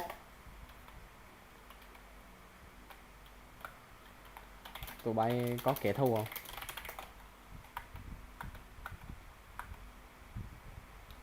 Thấy mấy cái gu này phát triển là cũng ngon. Đáng nào thế. Lộn Huy Hưng ăn hối lộ bị kiện con mẹ. Má nó làm như tôi ăn cắp của nó vậy, độ má khó chịu. Ba anh thì thôi, ba anh thôi nghỉ. Ê mày, tụi mày ăn hối lộ mà không? Đâu mà tự nhiên ở đâu ra sao mà Mày ăn tiền của chức cơ hả? Thằng nào? Tụi phép hình rồi nè. Cái đụng mẹ thằng nào phải nói rõ tên hình ảnh địa chỉ ra, con mẹ bằng chứng ra. Mày nói không thì nói cho được, để chết mẹ bây giờ. Sao? Sao cái con mẹ với sao? Cái đồ má mày cãi không? Sao? Chứ không? Tiếng con mẹ mày nó cút. Cút, hỏi cút. Nó thấy ba nó qua tới cổng của biên giới nó chào luôn. Ủa có hả? Đâu ra đây ra vui ship thôi. Nó mới bị giết nè. Đưa anh em burger. Nó qua chạm cái tao đùa cái đồ bị quýnh dạ. Sao thế? Anh biểu.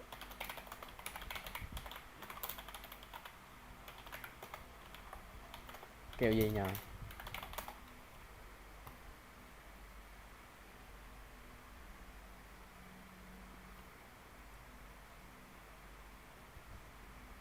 Thôi trong trụ sở còn đầy,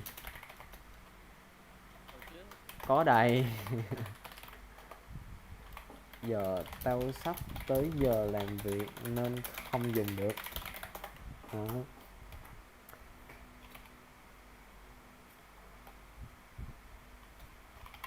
Không, tôi sắp tới giờ làm việc rồi.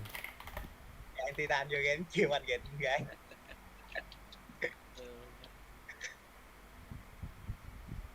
Ủa Khang làm gì mà chậu vậy?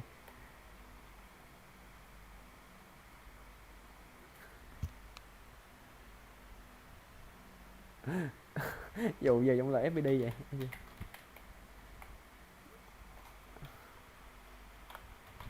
Nếu gặp nhau trên đường tao né tụi bay cho. Tao cover được gì tao cover. Đó cất chưa? Từ để đi ra ngoài đi, đang rung like chat lóc chạy không nói được. Uze là cú tê đúng không? Uze là cái tem keo chung Uze trên mạng. Đồ thuốc vật học.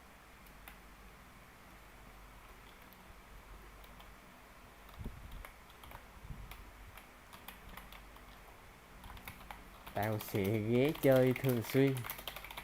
À quên, cái bánh burger bao nhiêu tiền? Tao gửi sang đây ăn free, kỳ quá. À thôi coi như thế lần sau tôi qua tao qua tao mua nhá.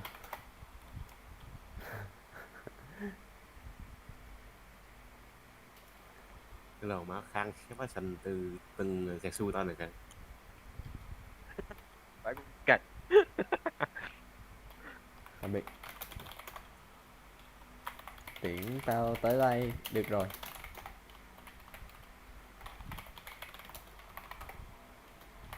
Quên.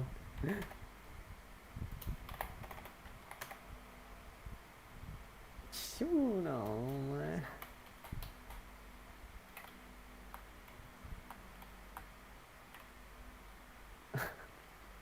Má hồi Lâu lâu chơi lại roleplay ở rồi game nó sao sao á. Chơi roleplay nó ý nói là chơi roleplay ở server nào thì ở SAG cũng có roleplay nè, nhưng mà roleplay ở game nó cái cảm giác kỳ kỳ đó, nó cái cảm giác không phải kỳ kỳ mà là kiểu hồi ức á. Để về trụ sở làm việc thôi. Lâu lâu qua anh em cho anh em biết là trong server còn một cái vui nó như vậy, thì anh em nào muốn chơi mà nghiêm túc, ý nói tôi đang nói về vấn đề nền nếp, còn roleplay thì không. Team đó cũng hợp với meta server là đi world hay là mua súng này nọ vậy đó. Nhưng mà nó không có chậu như mấy team khác là gặp ai cũng bắn, hiểu không? Ôi, sorry. Sorry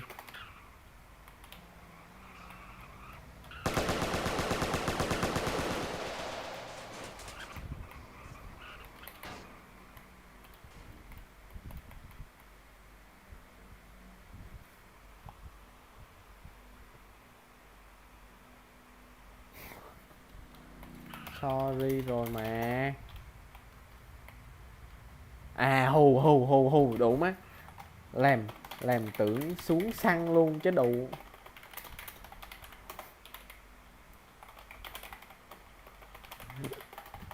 Thì tôi biết lỗi tôi sorry mà anh em căng quá bắn ngư cái chè luôn.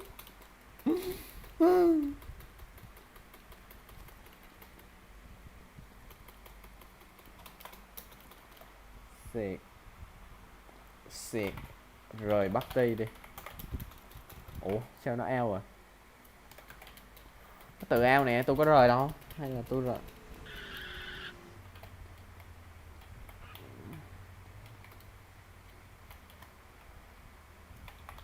Tao tới bệnh viện là được rồi. Thanh máy bro.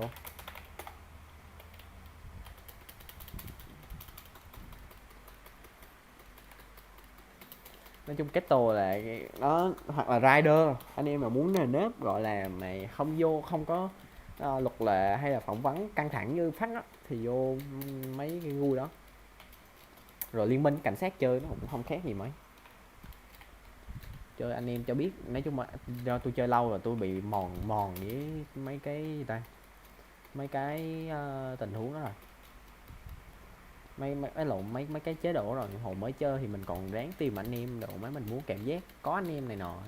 Bây giờ thì tôi chai mòn với cái cảm giác đó rồi, nên là bây giờ tôi đang tìm cảm giác là cái trò tìm kiếm cái trò niềm vui, trò chơi nãy giờ tôi chơi tôi còn cảm thấy vui đó. Dịch chỗ mày sao vậy? Từ cái pha mà đậu má dưới cây MB5 Legend Gary nha. Tao xóa luôn nha, tao xóa luôn á. Mày làm liều xóa này. Mấy này ấm êm với cặt mà đủ má. Chỗ tao giờ mở quán pizza để cho mở quán net.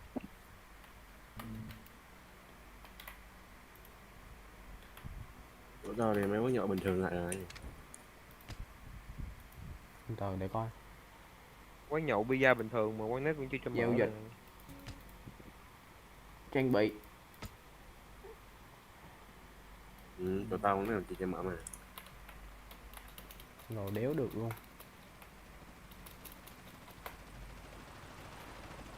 Không được. Quên chết đâu. Bị nhiễm mà. Không làm cóp hả anh? Giờ đi làm nè. Lâu đi roleplay xíu thôi.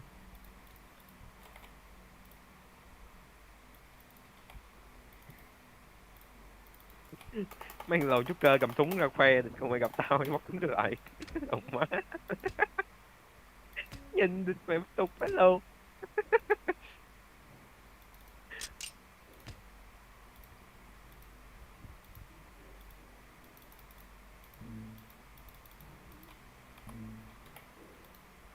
Thôi một cây thôi đủ má. Cây này nhiêu đam ta? Nó thua gì cây ấy. Đam 14 à, đủ má. Cây này đam.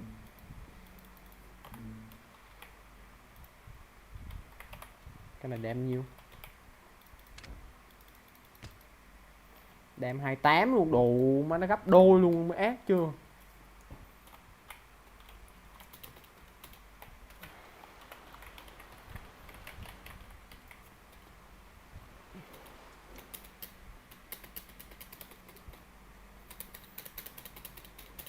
Ôi, má giờ chơi game nó không vui vẻ gì hết, nó cứ nghĩ tới cái cây cái dù của người kia má. Giờ chừng nghèo cho cái cây MB5 ra khỏi túi đồ tôi mẹ đi. Thà đụng má cái cây đó nó rẻ rẻ, đụng má tôi đéo ấy, đụng má gặp cây đó 2,5 triệu ở ngoài đời má nó phiền thiệt. Má sao đéo dám cầm cái đồ luôn. Ồ quên chết, chưa mang skin. Không, đi chơi em.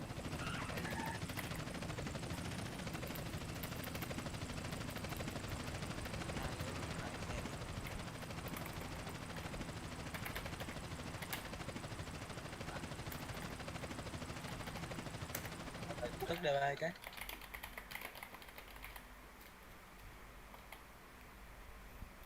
Chạy vô là ép nha anh, chè uống nước á.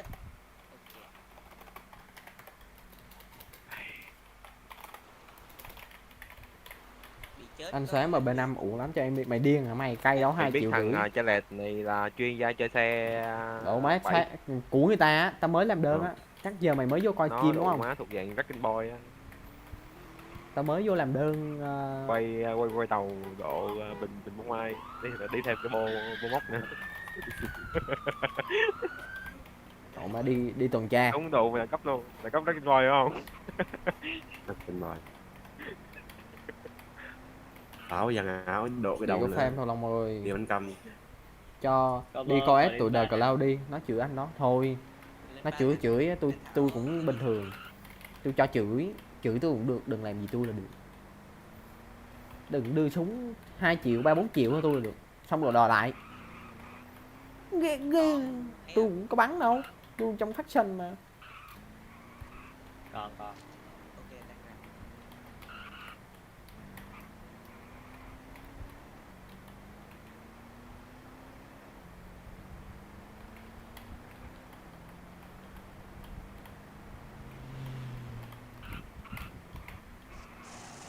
Nó ở Ủa, cái khúc địch nào cụ, của địch Phoenix? cụ. Ở trên cầu hả? Dưới cầu em. đi rồi. Ok, hay quá. Chạy đi cha lép. Chạy đi. Ơi gì vậy? Ủa Đầu như không, lông.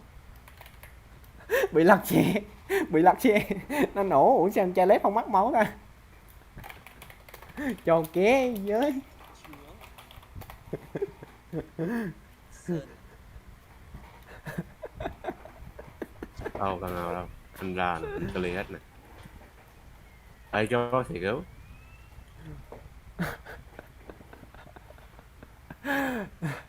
Tài lăng lái xe. Ok chưa? Chạy xe chưa được 1 phút là nó lật mẹ rồi. Đồ đâu khó vậy mà cũng làm được.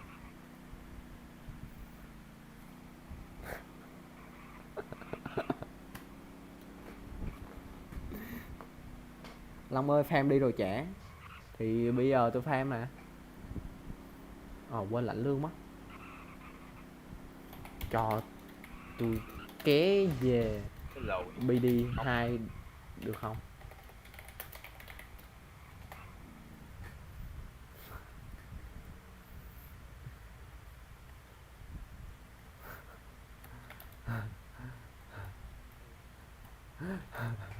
Ok Phạm Fly Khang. Không biết chữ rồi. Em Long dân tổ. Em Long dân tổ.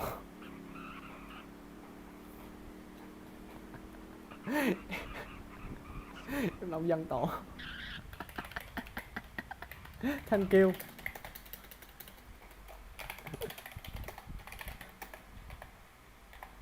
À, 38 với 57 đúng không? 3857. Anh đi về mà. Em Long tổ lái độ. Em Long tài năng là SPD. Thằng 57 cứu chưa? Đi này đi, không lật ha. Đi này không lật anh em. Đi tuần này.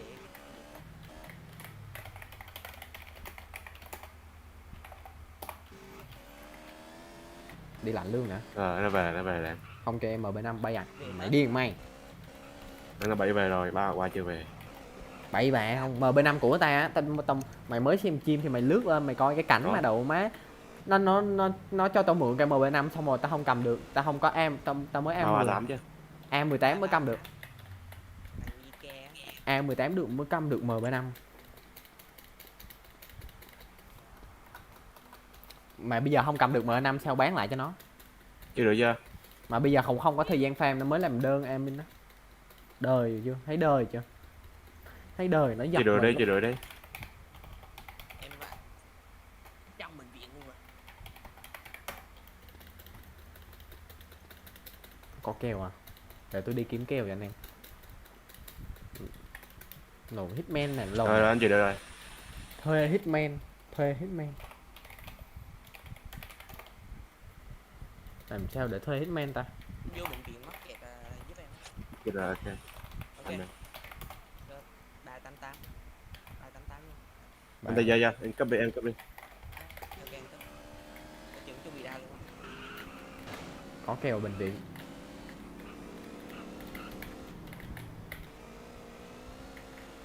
Chạy đấy làm gì mà đi vòng vòng ta?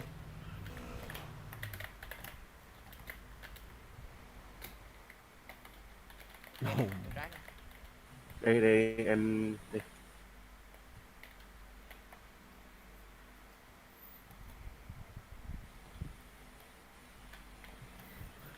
Sao cái đầu tóc có hai vậy? Đây, cho xe lên xe đi. Đi buông tù luôn. Ok. Đi buông tù luôn hả anh?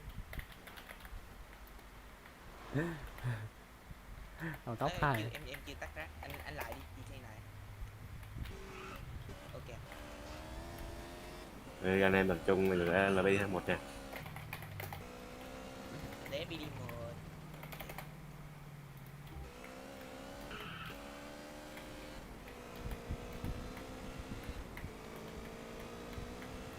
Đây, giờ là FPD1. Và cờ Long kêu hoài game mới ra A10 là sao? Tôi chơi 6 năm rồi mới được A10 á. Tôi chơi 6 năm rồi mới được A10 á trời. Hay không? Độ má.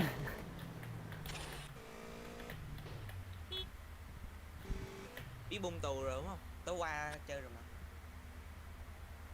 Bung tù là sao? Kiểu vài người bắt giam ai cũng được tiền á. Rồi xe có giam nó đi, 1 2 3 có giam rồi nha. Ok. Có giam cho hiện bản đi, xong rồi 1 2 3 cho tù nè. Rồi mấy kia đâu rồi? Ủa được. Thì đến bạn. Thì đến bạn nha. Long về đấy. Xe bắt giam rồi được cho hiện cái bản rồi 1 2 3 ấn này. Ủa cái này có bị cấm không? Không. Xe bắt giam chưa? Bắt giam cho hiện cái bạn đi. Rồi. À 1 2 3 là làm nè. 1 2 3.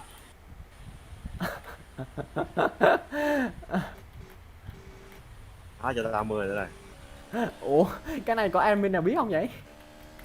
Ờ.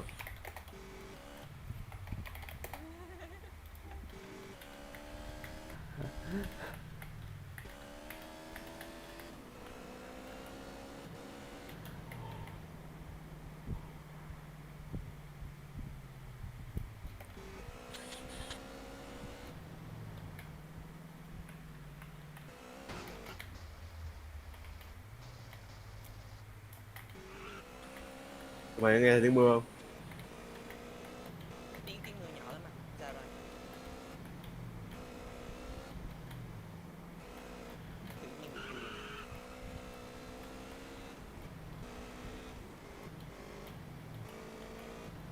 Tiền kêu bắt tiếp.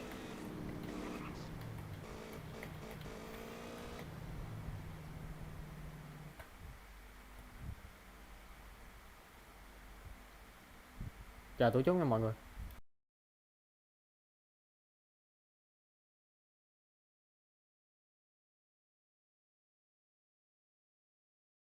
Biết thôi, biết nó phết thì thôi đó.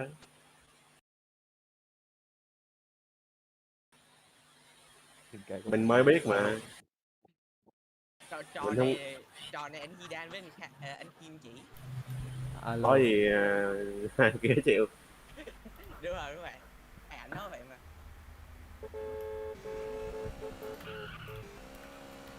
Phải luôn thì vậy. Để biết đường tắt stream.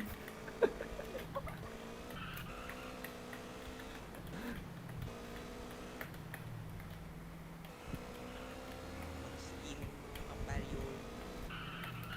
Thôi kệ, stream đủ má 2-3 tiếng rồi mới không ai rảnh ngồi coi 3-4 tiếng đâu. Đầu tiên tối luôn à? Không, stream chừng nào tắt thở thôi. Nhìn mờ tưởng không mặc áo. Thì không mặc áo thiệt mà mày. Ủa không mặc áo thiệt hả? Có mặc quần không?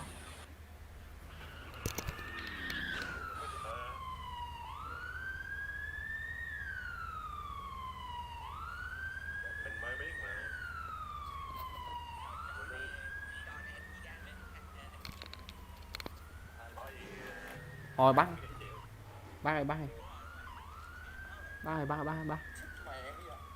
Đù má tôi stream lâu dữ ta. Tầm 1 tiếng nữa tôi off stream đi mua nước nha mọi người.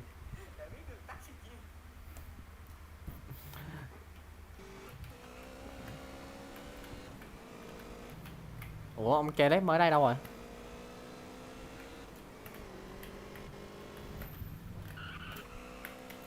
Bây giờ bắt đầu bằng mốt hạt nè. Khó chịu lắm nha.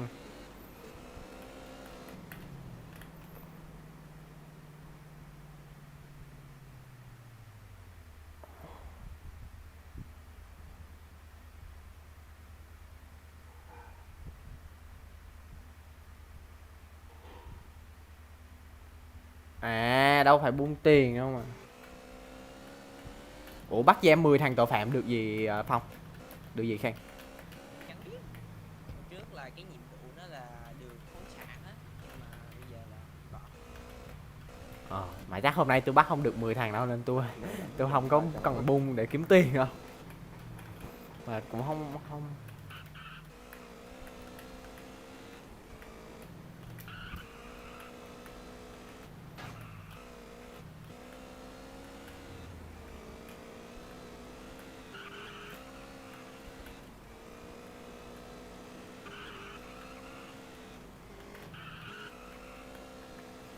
Anh làm cây MB5 luôn đi, bậy mày, của ta mày. Đồ hôm nay bao nhiêu chuyện nữa, phiền. Đi tuần.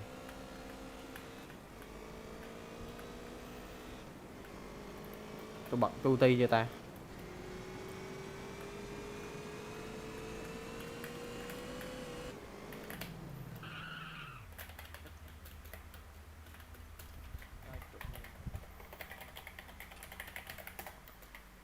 Cái lồn què gì vậy? Sao nó lại bảo trì chiếc kia mà đéo bảo trì chiếc này là sao? Lộn quá.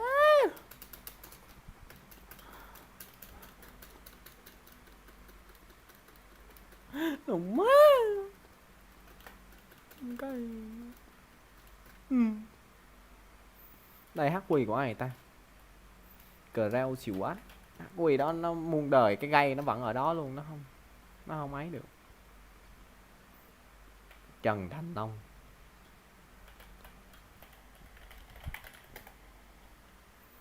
Đồ má đó đẹp chưa? Thôi đi ra. Cắt cái dữ rồi. Nhớ Ngọc Trang nha. Anh em muốn mấy giờ on chim lại nè? 22:30 chạy nó ở tép nha, nó đang giao hàng á. Thằng này nhớ bên team mình mà ta. Cứ kêu nó Hỏi nó có rep farm không? You hate ban from this server. Nếu nó rep farm team mình thì mình kêu nó là phiếu đổ phe liền. Ê, mấy ông có thấy tôi bị ban ở trong trên cái lóc không vậy? Không. Vậy tụi mình nó ghi là you hate ban from this server mất hồn à? Lắc. Cái này gì hoài mà. Này là bình thường. Làm tưởng nè mà vô vẫn bị ban nè. Đợi xíu đi. Đợi một chút. Rồi luôn. Đời mà. No have ban from this server.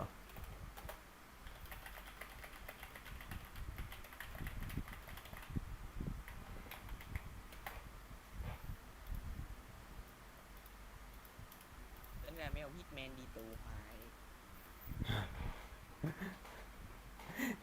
Hai ba mươi nè. Thế là Nghĩ game con mẹ mày đi. Nè, tao bị ban rồi này mày thấy không? Mày thấy không? Tao bị ban chứ.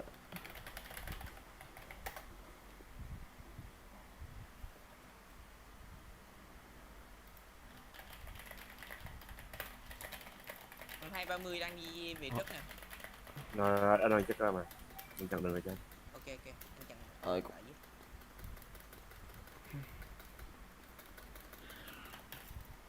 Nào ông chịu bộ vậy?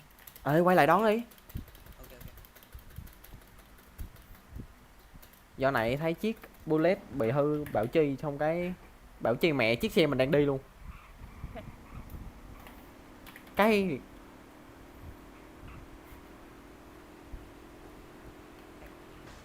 Ui phải chườn. Nó về chưa? Nó đang về.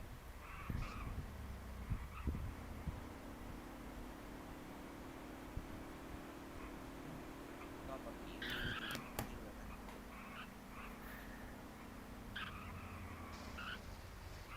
ta. giỡn chứ tôi không có xui đâu anh em. Sao mấy cái Nó giờ tới Visa Start rồi nè. ok. Megaphone nó trước đi. Cho nó về chặn đường nó úp sọt luôn. Ok vậy đi. Đi đi. Đừng thôi. Đợi. Em gạch mờ nó hay để nó về chết. Nghèo Nó chôn về chết rồi. bị ban ấy. Làm tướng bị ban thiệt mất hồn. Ổn Coi má. chuyến xe quy á, cái này hay thích xe quy.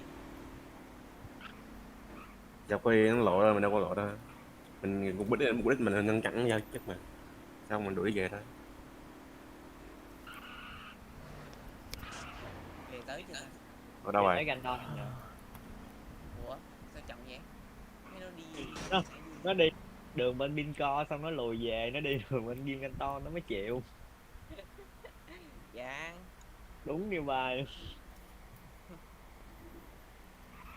Về ở đúng không? Hải ơi, của thằng Huy Hân là tước thu hồi lại chức vụ anh Bảy. Bài bỏ chứ vụ thôi chứ vụ cũng được. Anh thấy cái nào hay. Đó bắt 230 hả?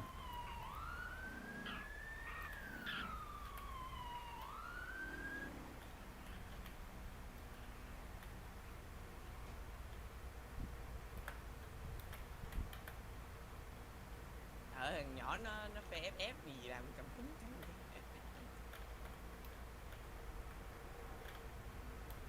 Nãy nó có bỏ chạy không? Ông Nó bỏ chạy thôi. nó có quan tệ. Có anh tịch chỉ súng.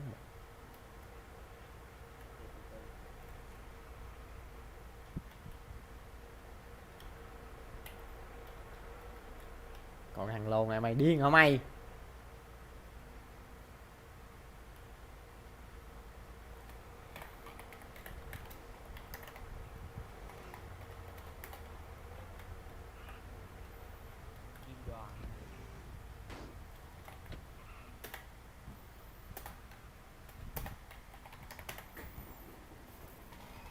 CTC Genship San Fierro.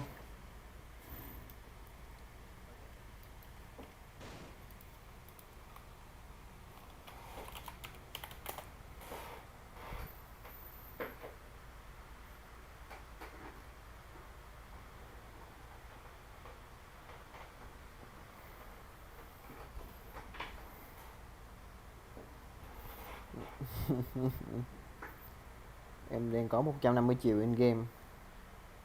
2 con Sultan và 1 con NGB 1 HQ. Đừng má. Bữa nào mua súng không thích siêu ghẻ lại cho em nghe Long. Ok.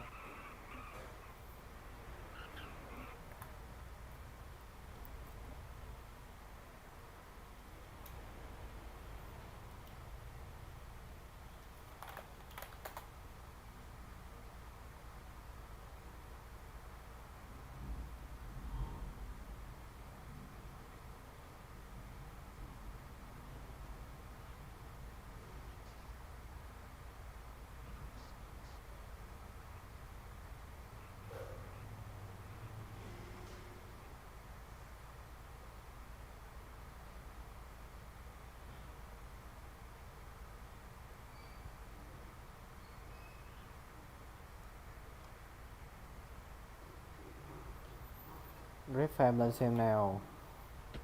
Red Farm lên xem nào.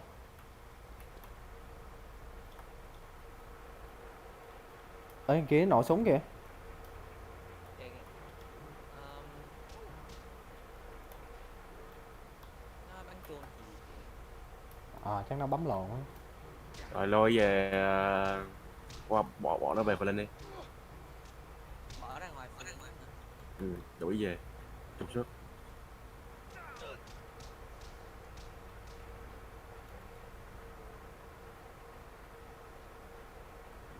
Trục xuất.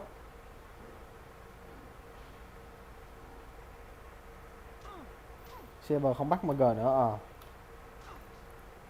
Con mình bị delay hả anh Long? Tôi chỉnh delay 60 để stream cho mọi người xem stream mượt hơn. Nếu thích vô tù số sao thì cho vô tù nha. Ừ.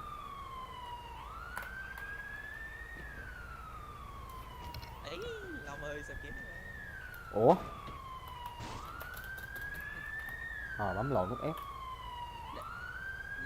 AK đi xóa bớt video. One, two, three, let's go. Mặt đá quá anh em ơi. Cho nó 2 tiếng đi rồi nhá. Ác ôn vậy. Ông không bị bắt rồi, tới lúc ông bị bắt có thằng đòn cho. Thấy đỡ phê đừng xài.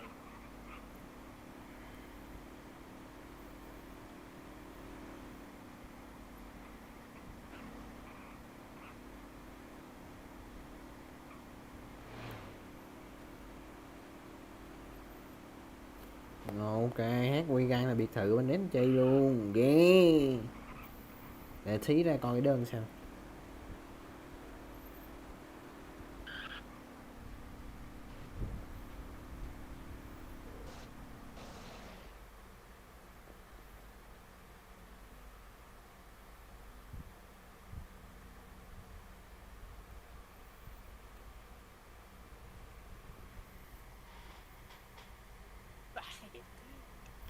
Hơi hoàng ngang.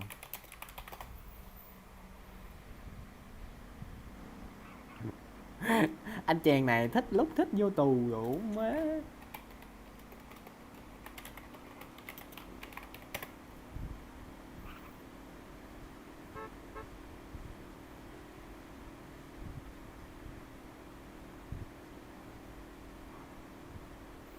Em nghèo lắm rồi. Nghèo thì làm bên FFI. Đừng có qua đây. Qua nữa bị bắt đó.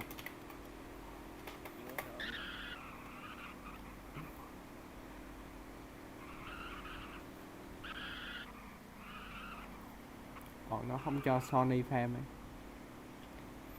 Cái đó là chịu. Không đợi tham. Đợi chừng nào đội quốc tịch sang đây.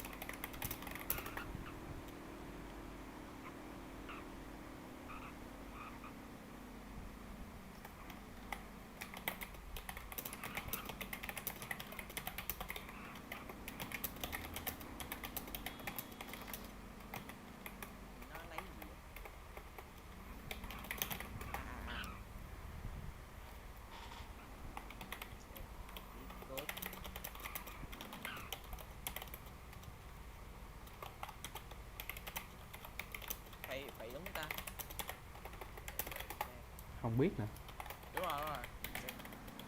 Đúng rồi, cốt vẽ. Ồ.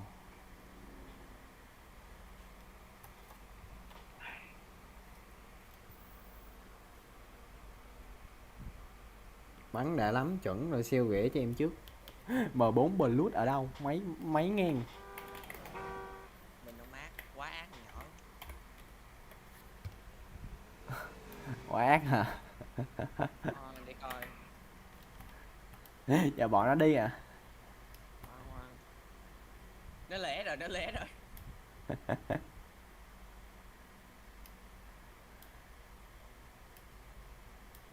Cái ngày rảnh ghê, tao làm chở tới đây rồi.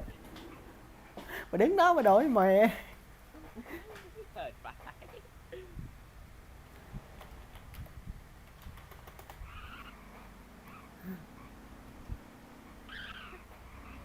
Là một hồi chạy một hồi.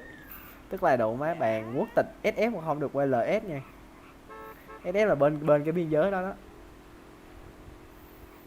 Nên phải đổi phe sang LS. Gọi tạm gọi là đổi quốc tịch. Cho này xuống nước quá.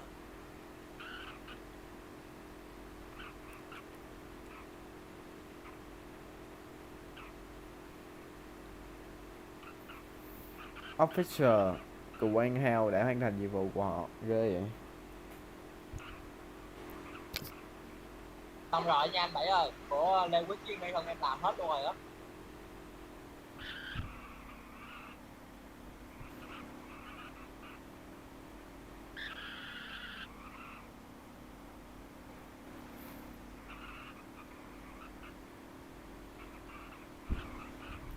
Ôi, buồn ngủ ghê chưa.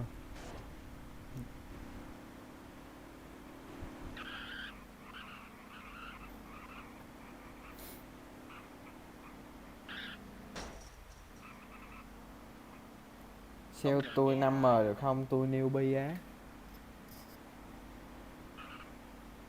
Cái nghi thức của cadet. 10M một cây M4 Blue hả?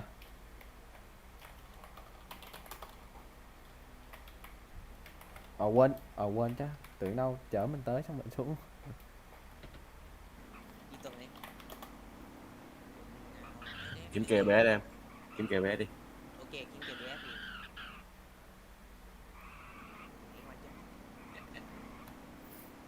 Giờ Long có gì mega full bộ này. Ừ.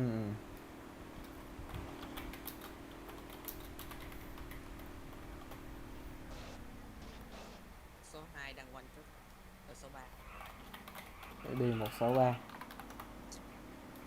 Ok, thấy tên Junior thì yêu cầu liền. Giờ Long.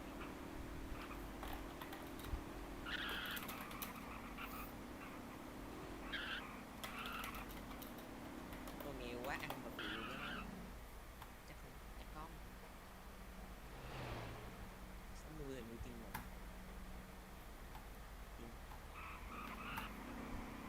Kiếm kèo tụi em bình thường đang lấy xe. Được. Đi trụng hơi khó tại vì còn gặp team không à.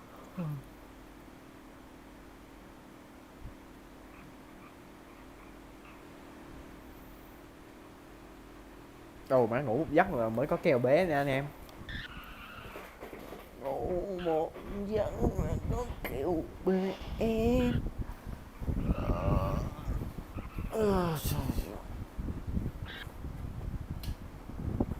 Streamer nằm ngủ trên stream. Ngủ một giấc là có kèo. Ok. Lướt Facebook cái.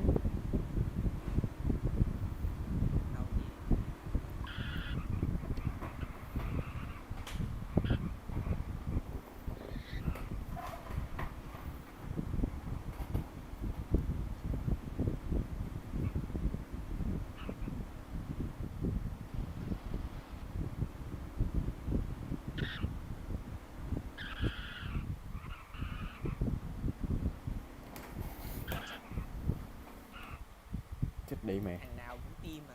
Khó chịu. Sao mà biết nó tim mày? Nãy gặp. Giờ còn chiều chưa kèo BS đâu.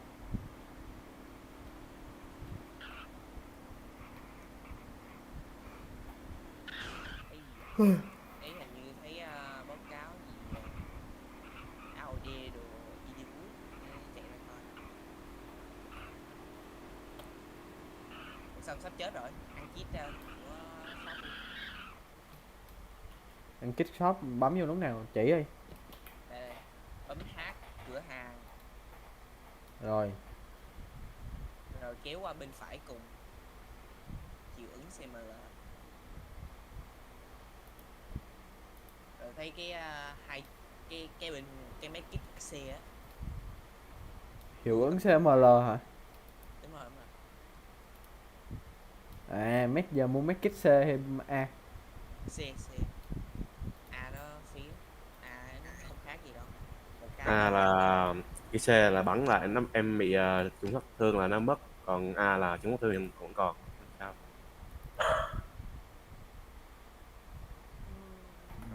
Má còn đẹp A12 cái cục cức gì vậy? Rồi sao? Chưa đủ rồi, chưa đủ rồi. Ê, đây từ À sai kiếp. từ và lại cái kha kích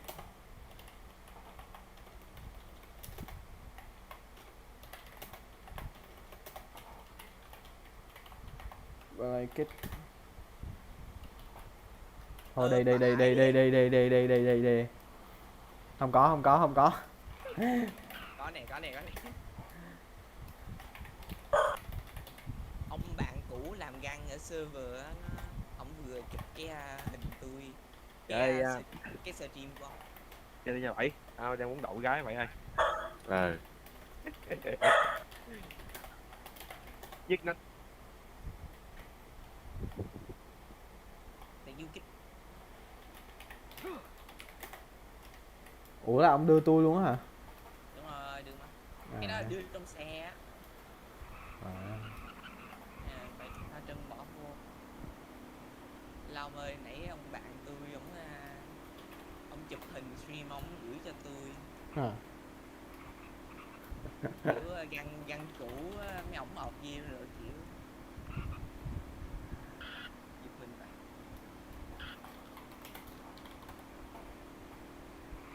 Hết sư tan rồi.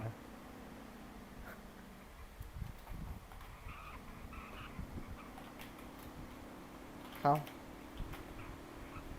Tôi bị bung tù tí mà mày tớ. Ôi, được. Mà thôi chắc đây kèo cuối rồi mọi người. Long tắt stream đi. Không giờ chuẩn bị off mà, giờ off luôn mà, đi mua nước. Đi cái tù có ví không? Xài viết chưa? Bung tù cái rồi đi. Giờ off độ má, đi mua nước xong rồi tới stream tiếp. Bây giờ không có cái gì hết. Ba anh em.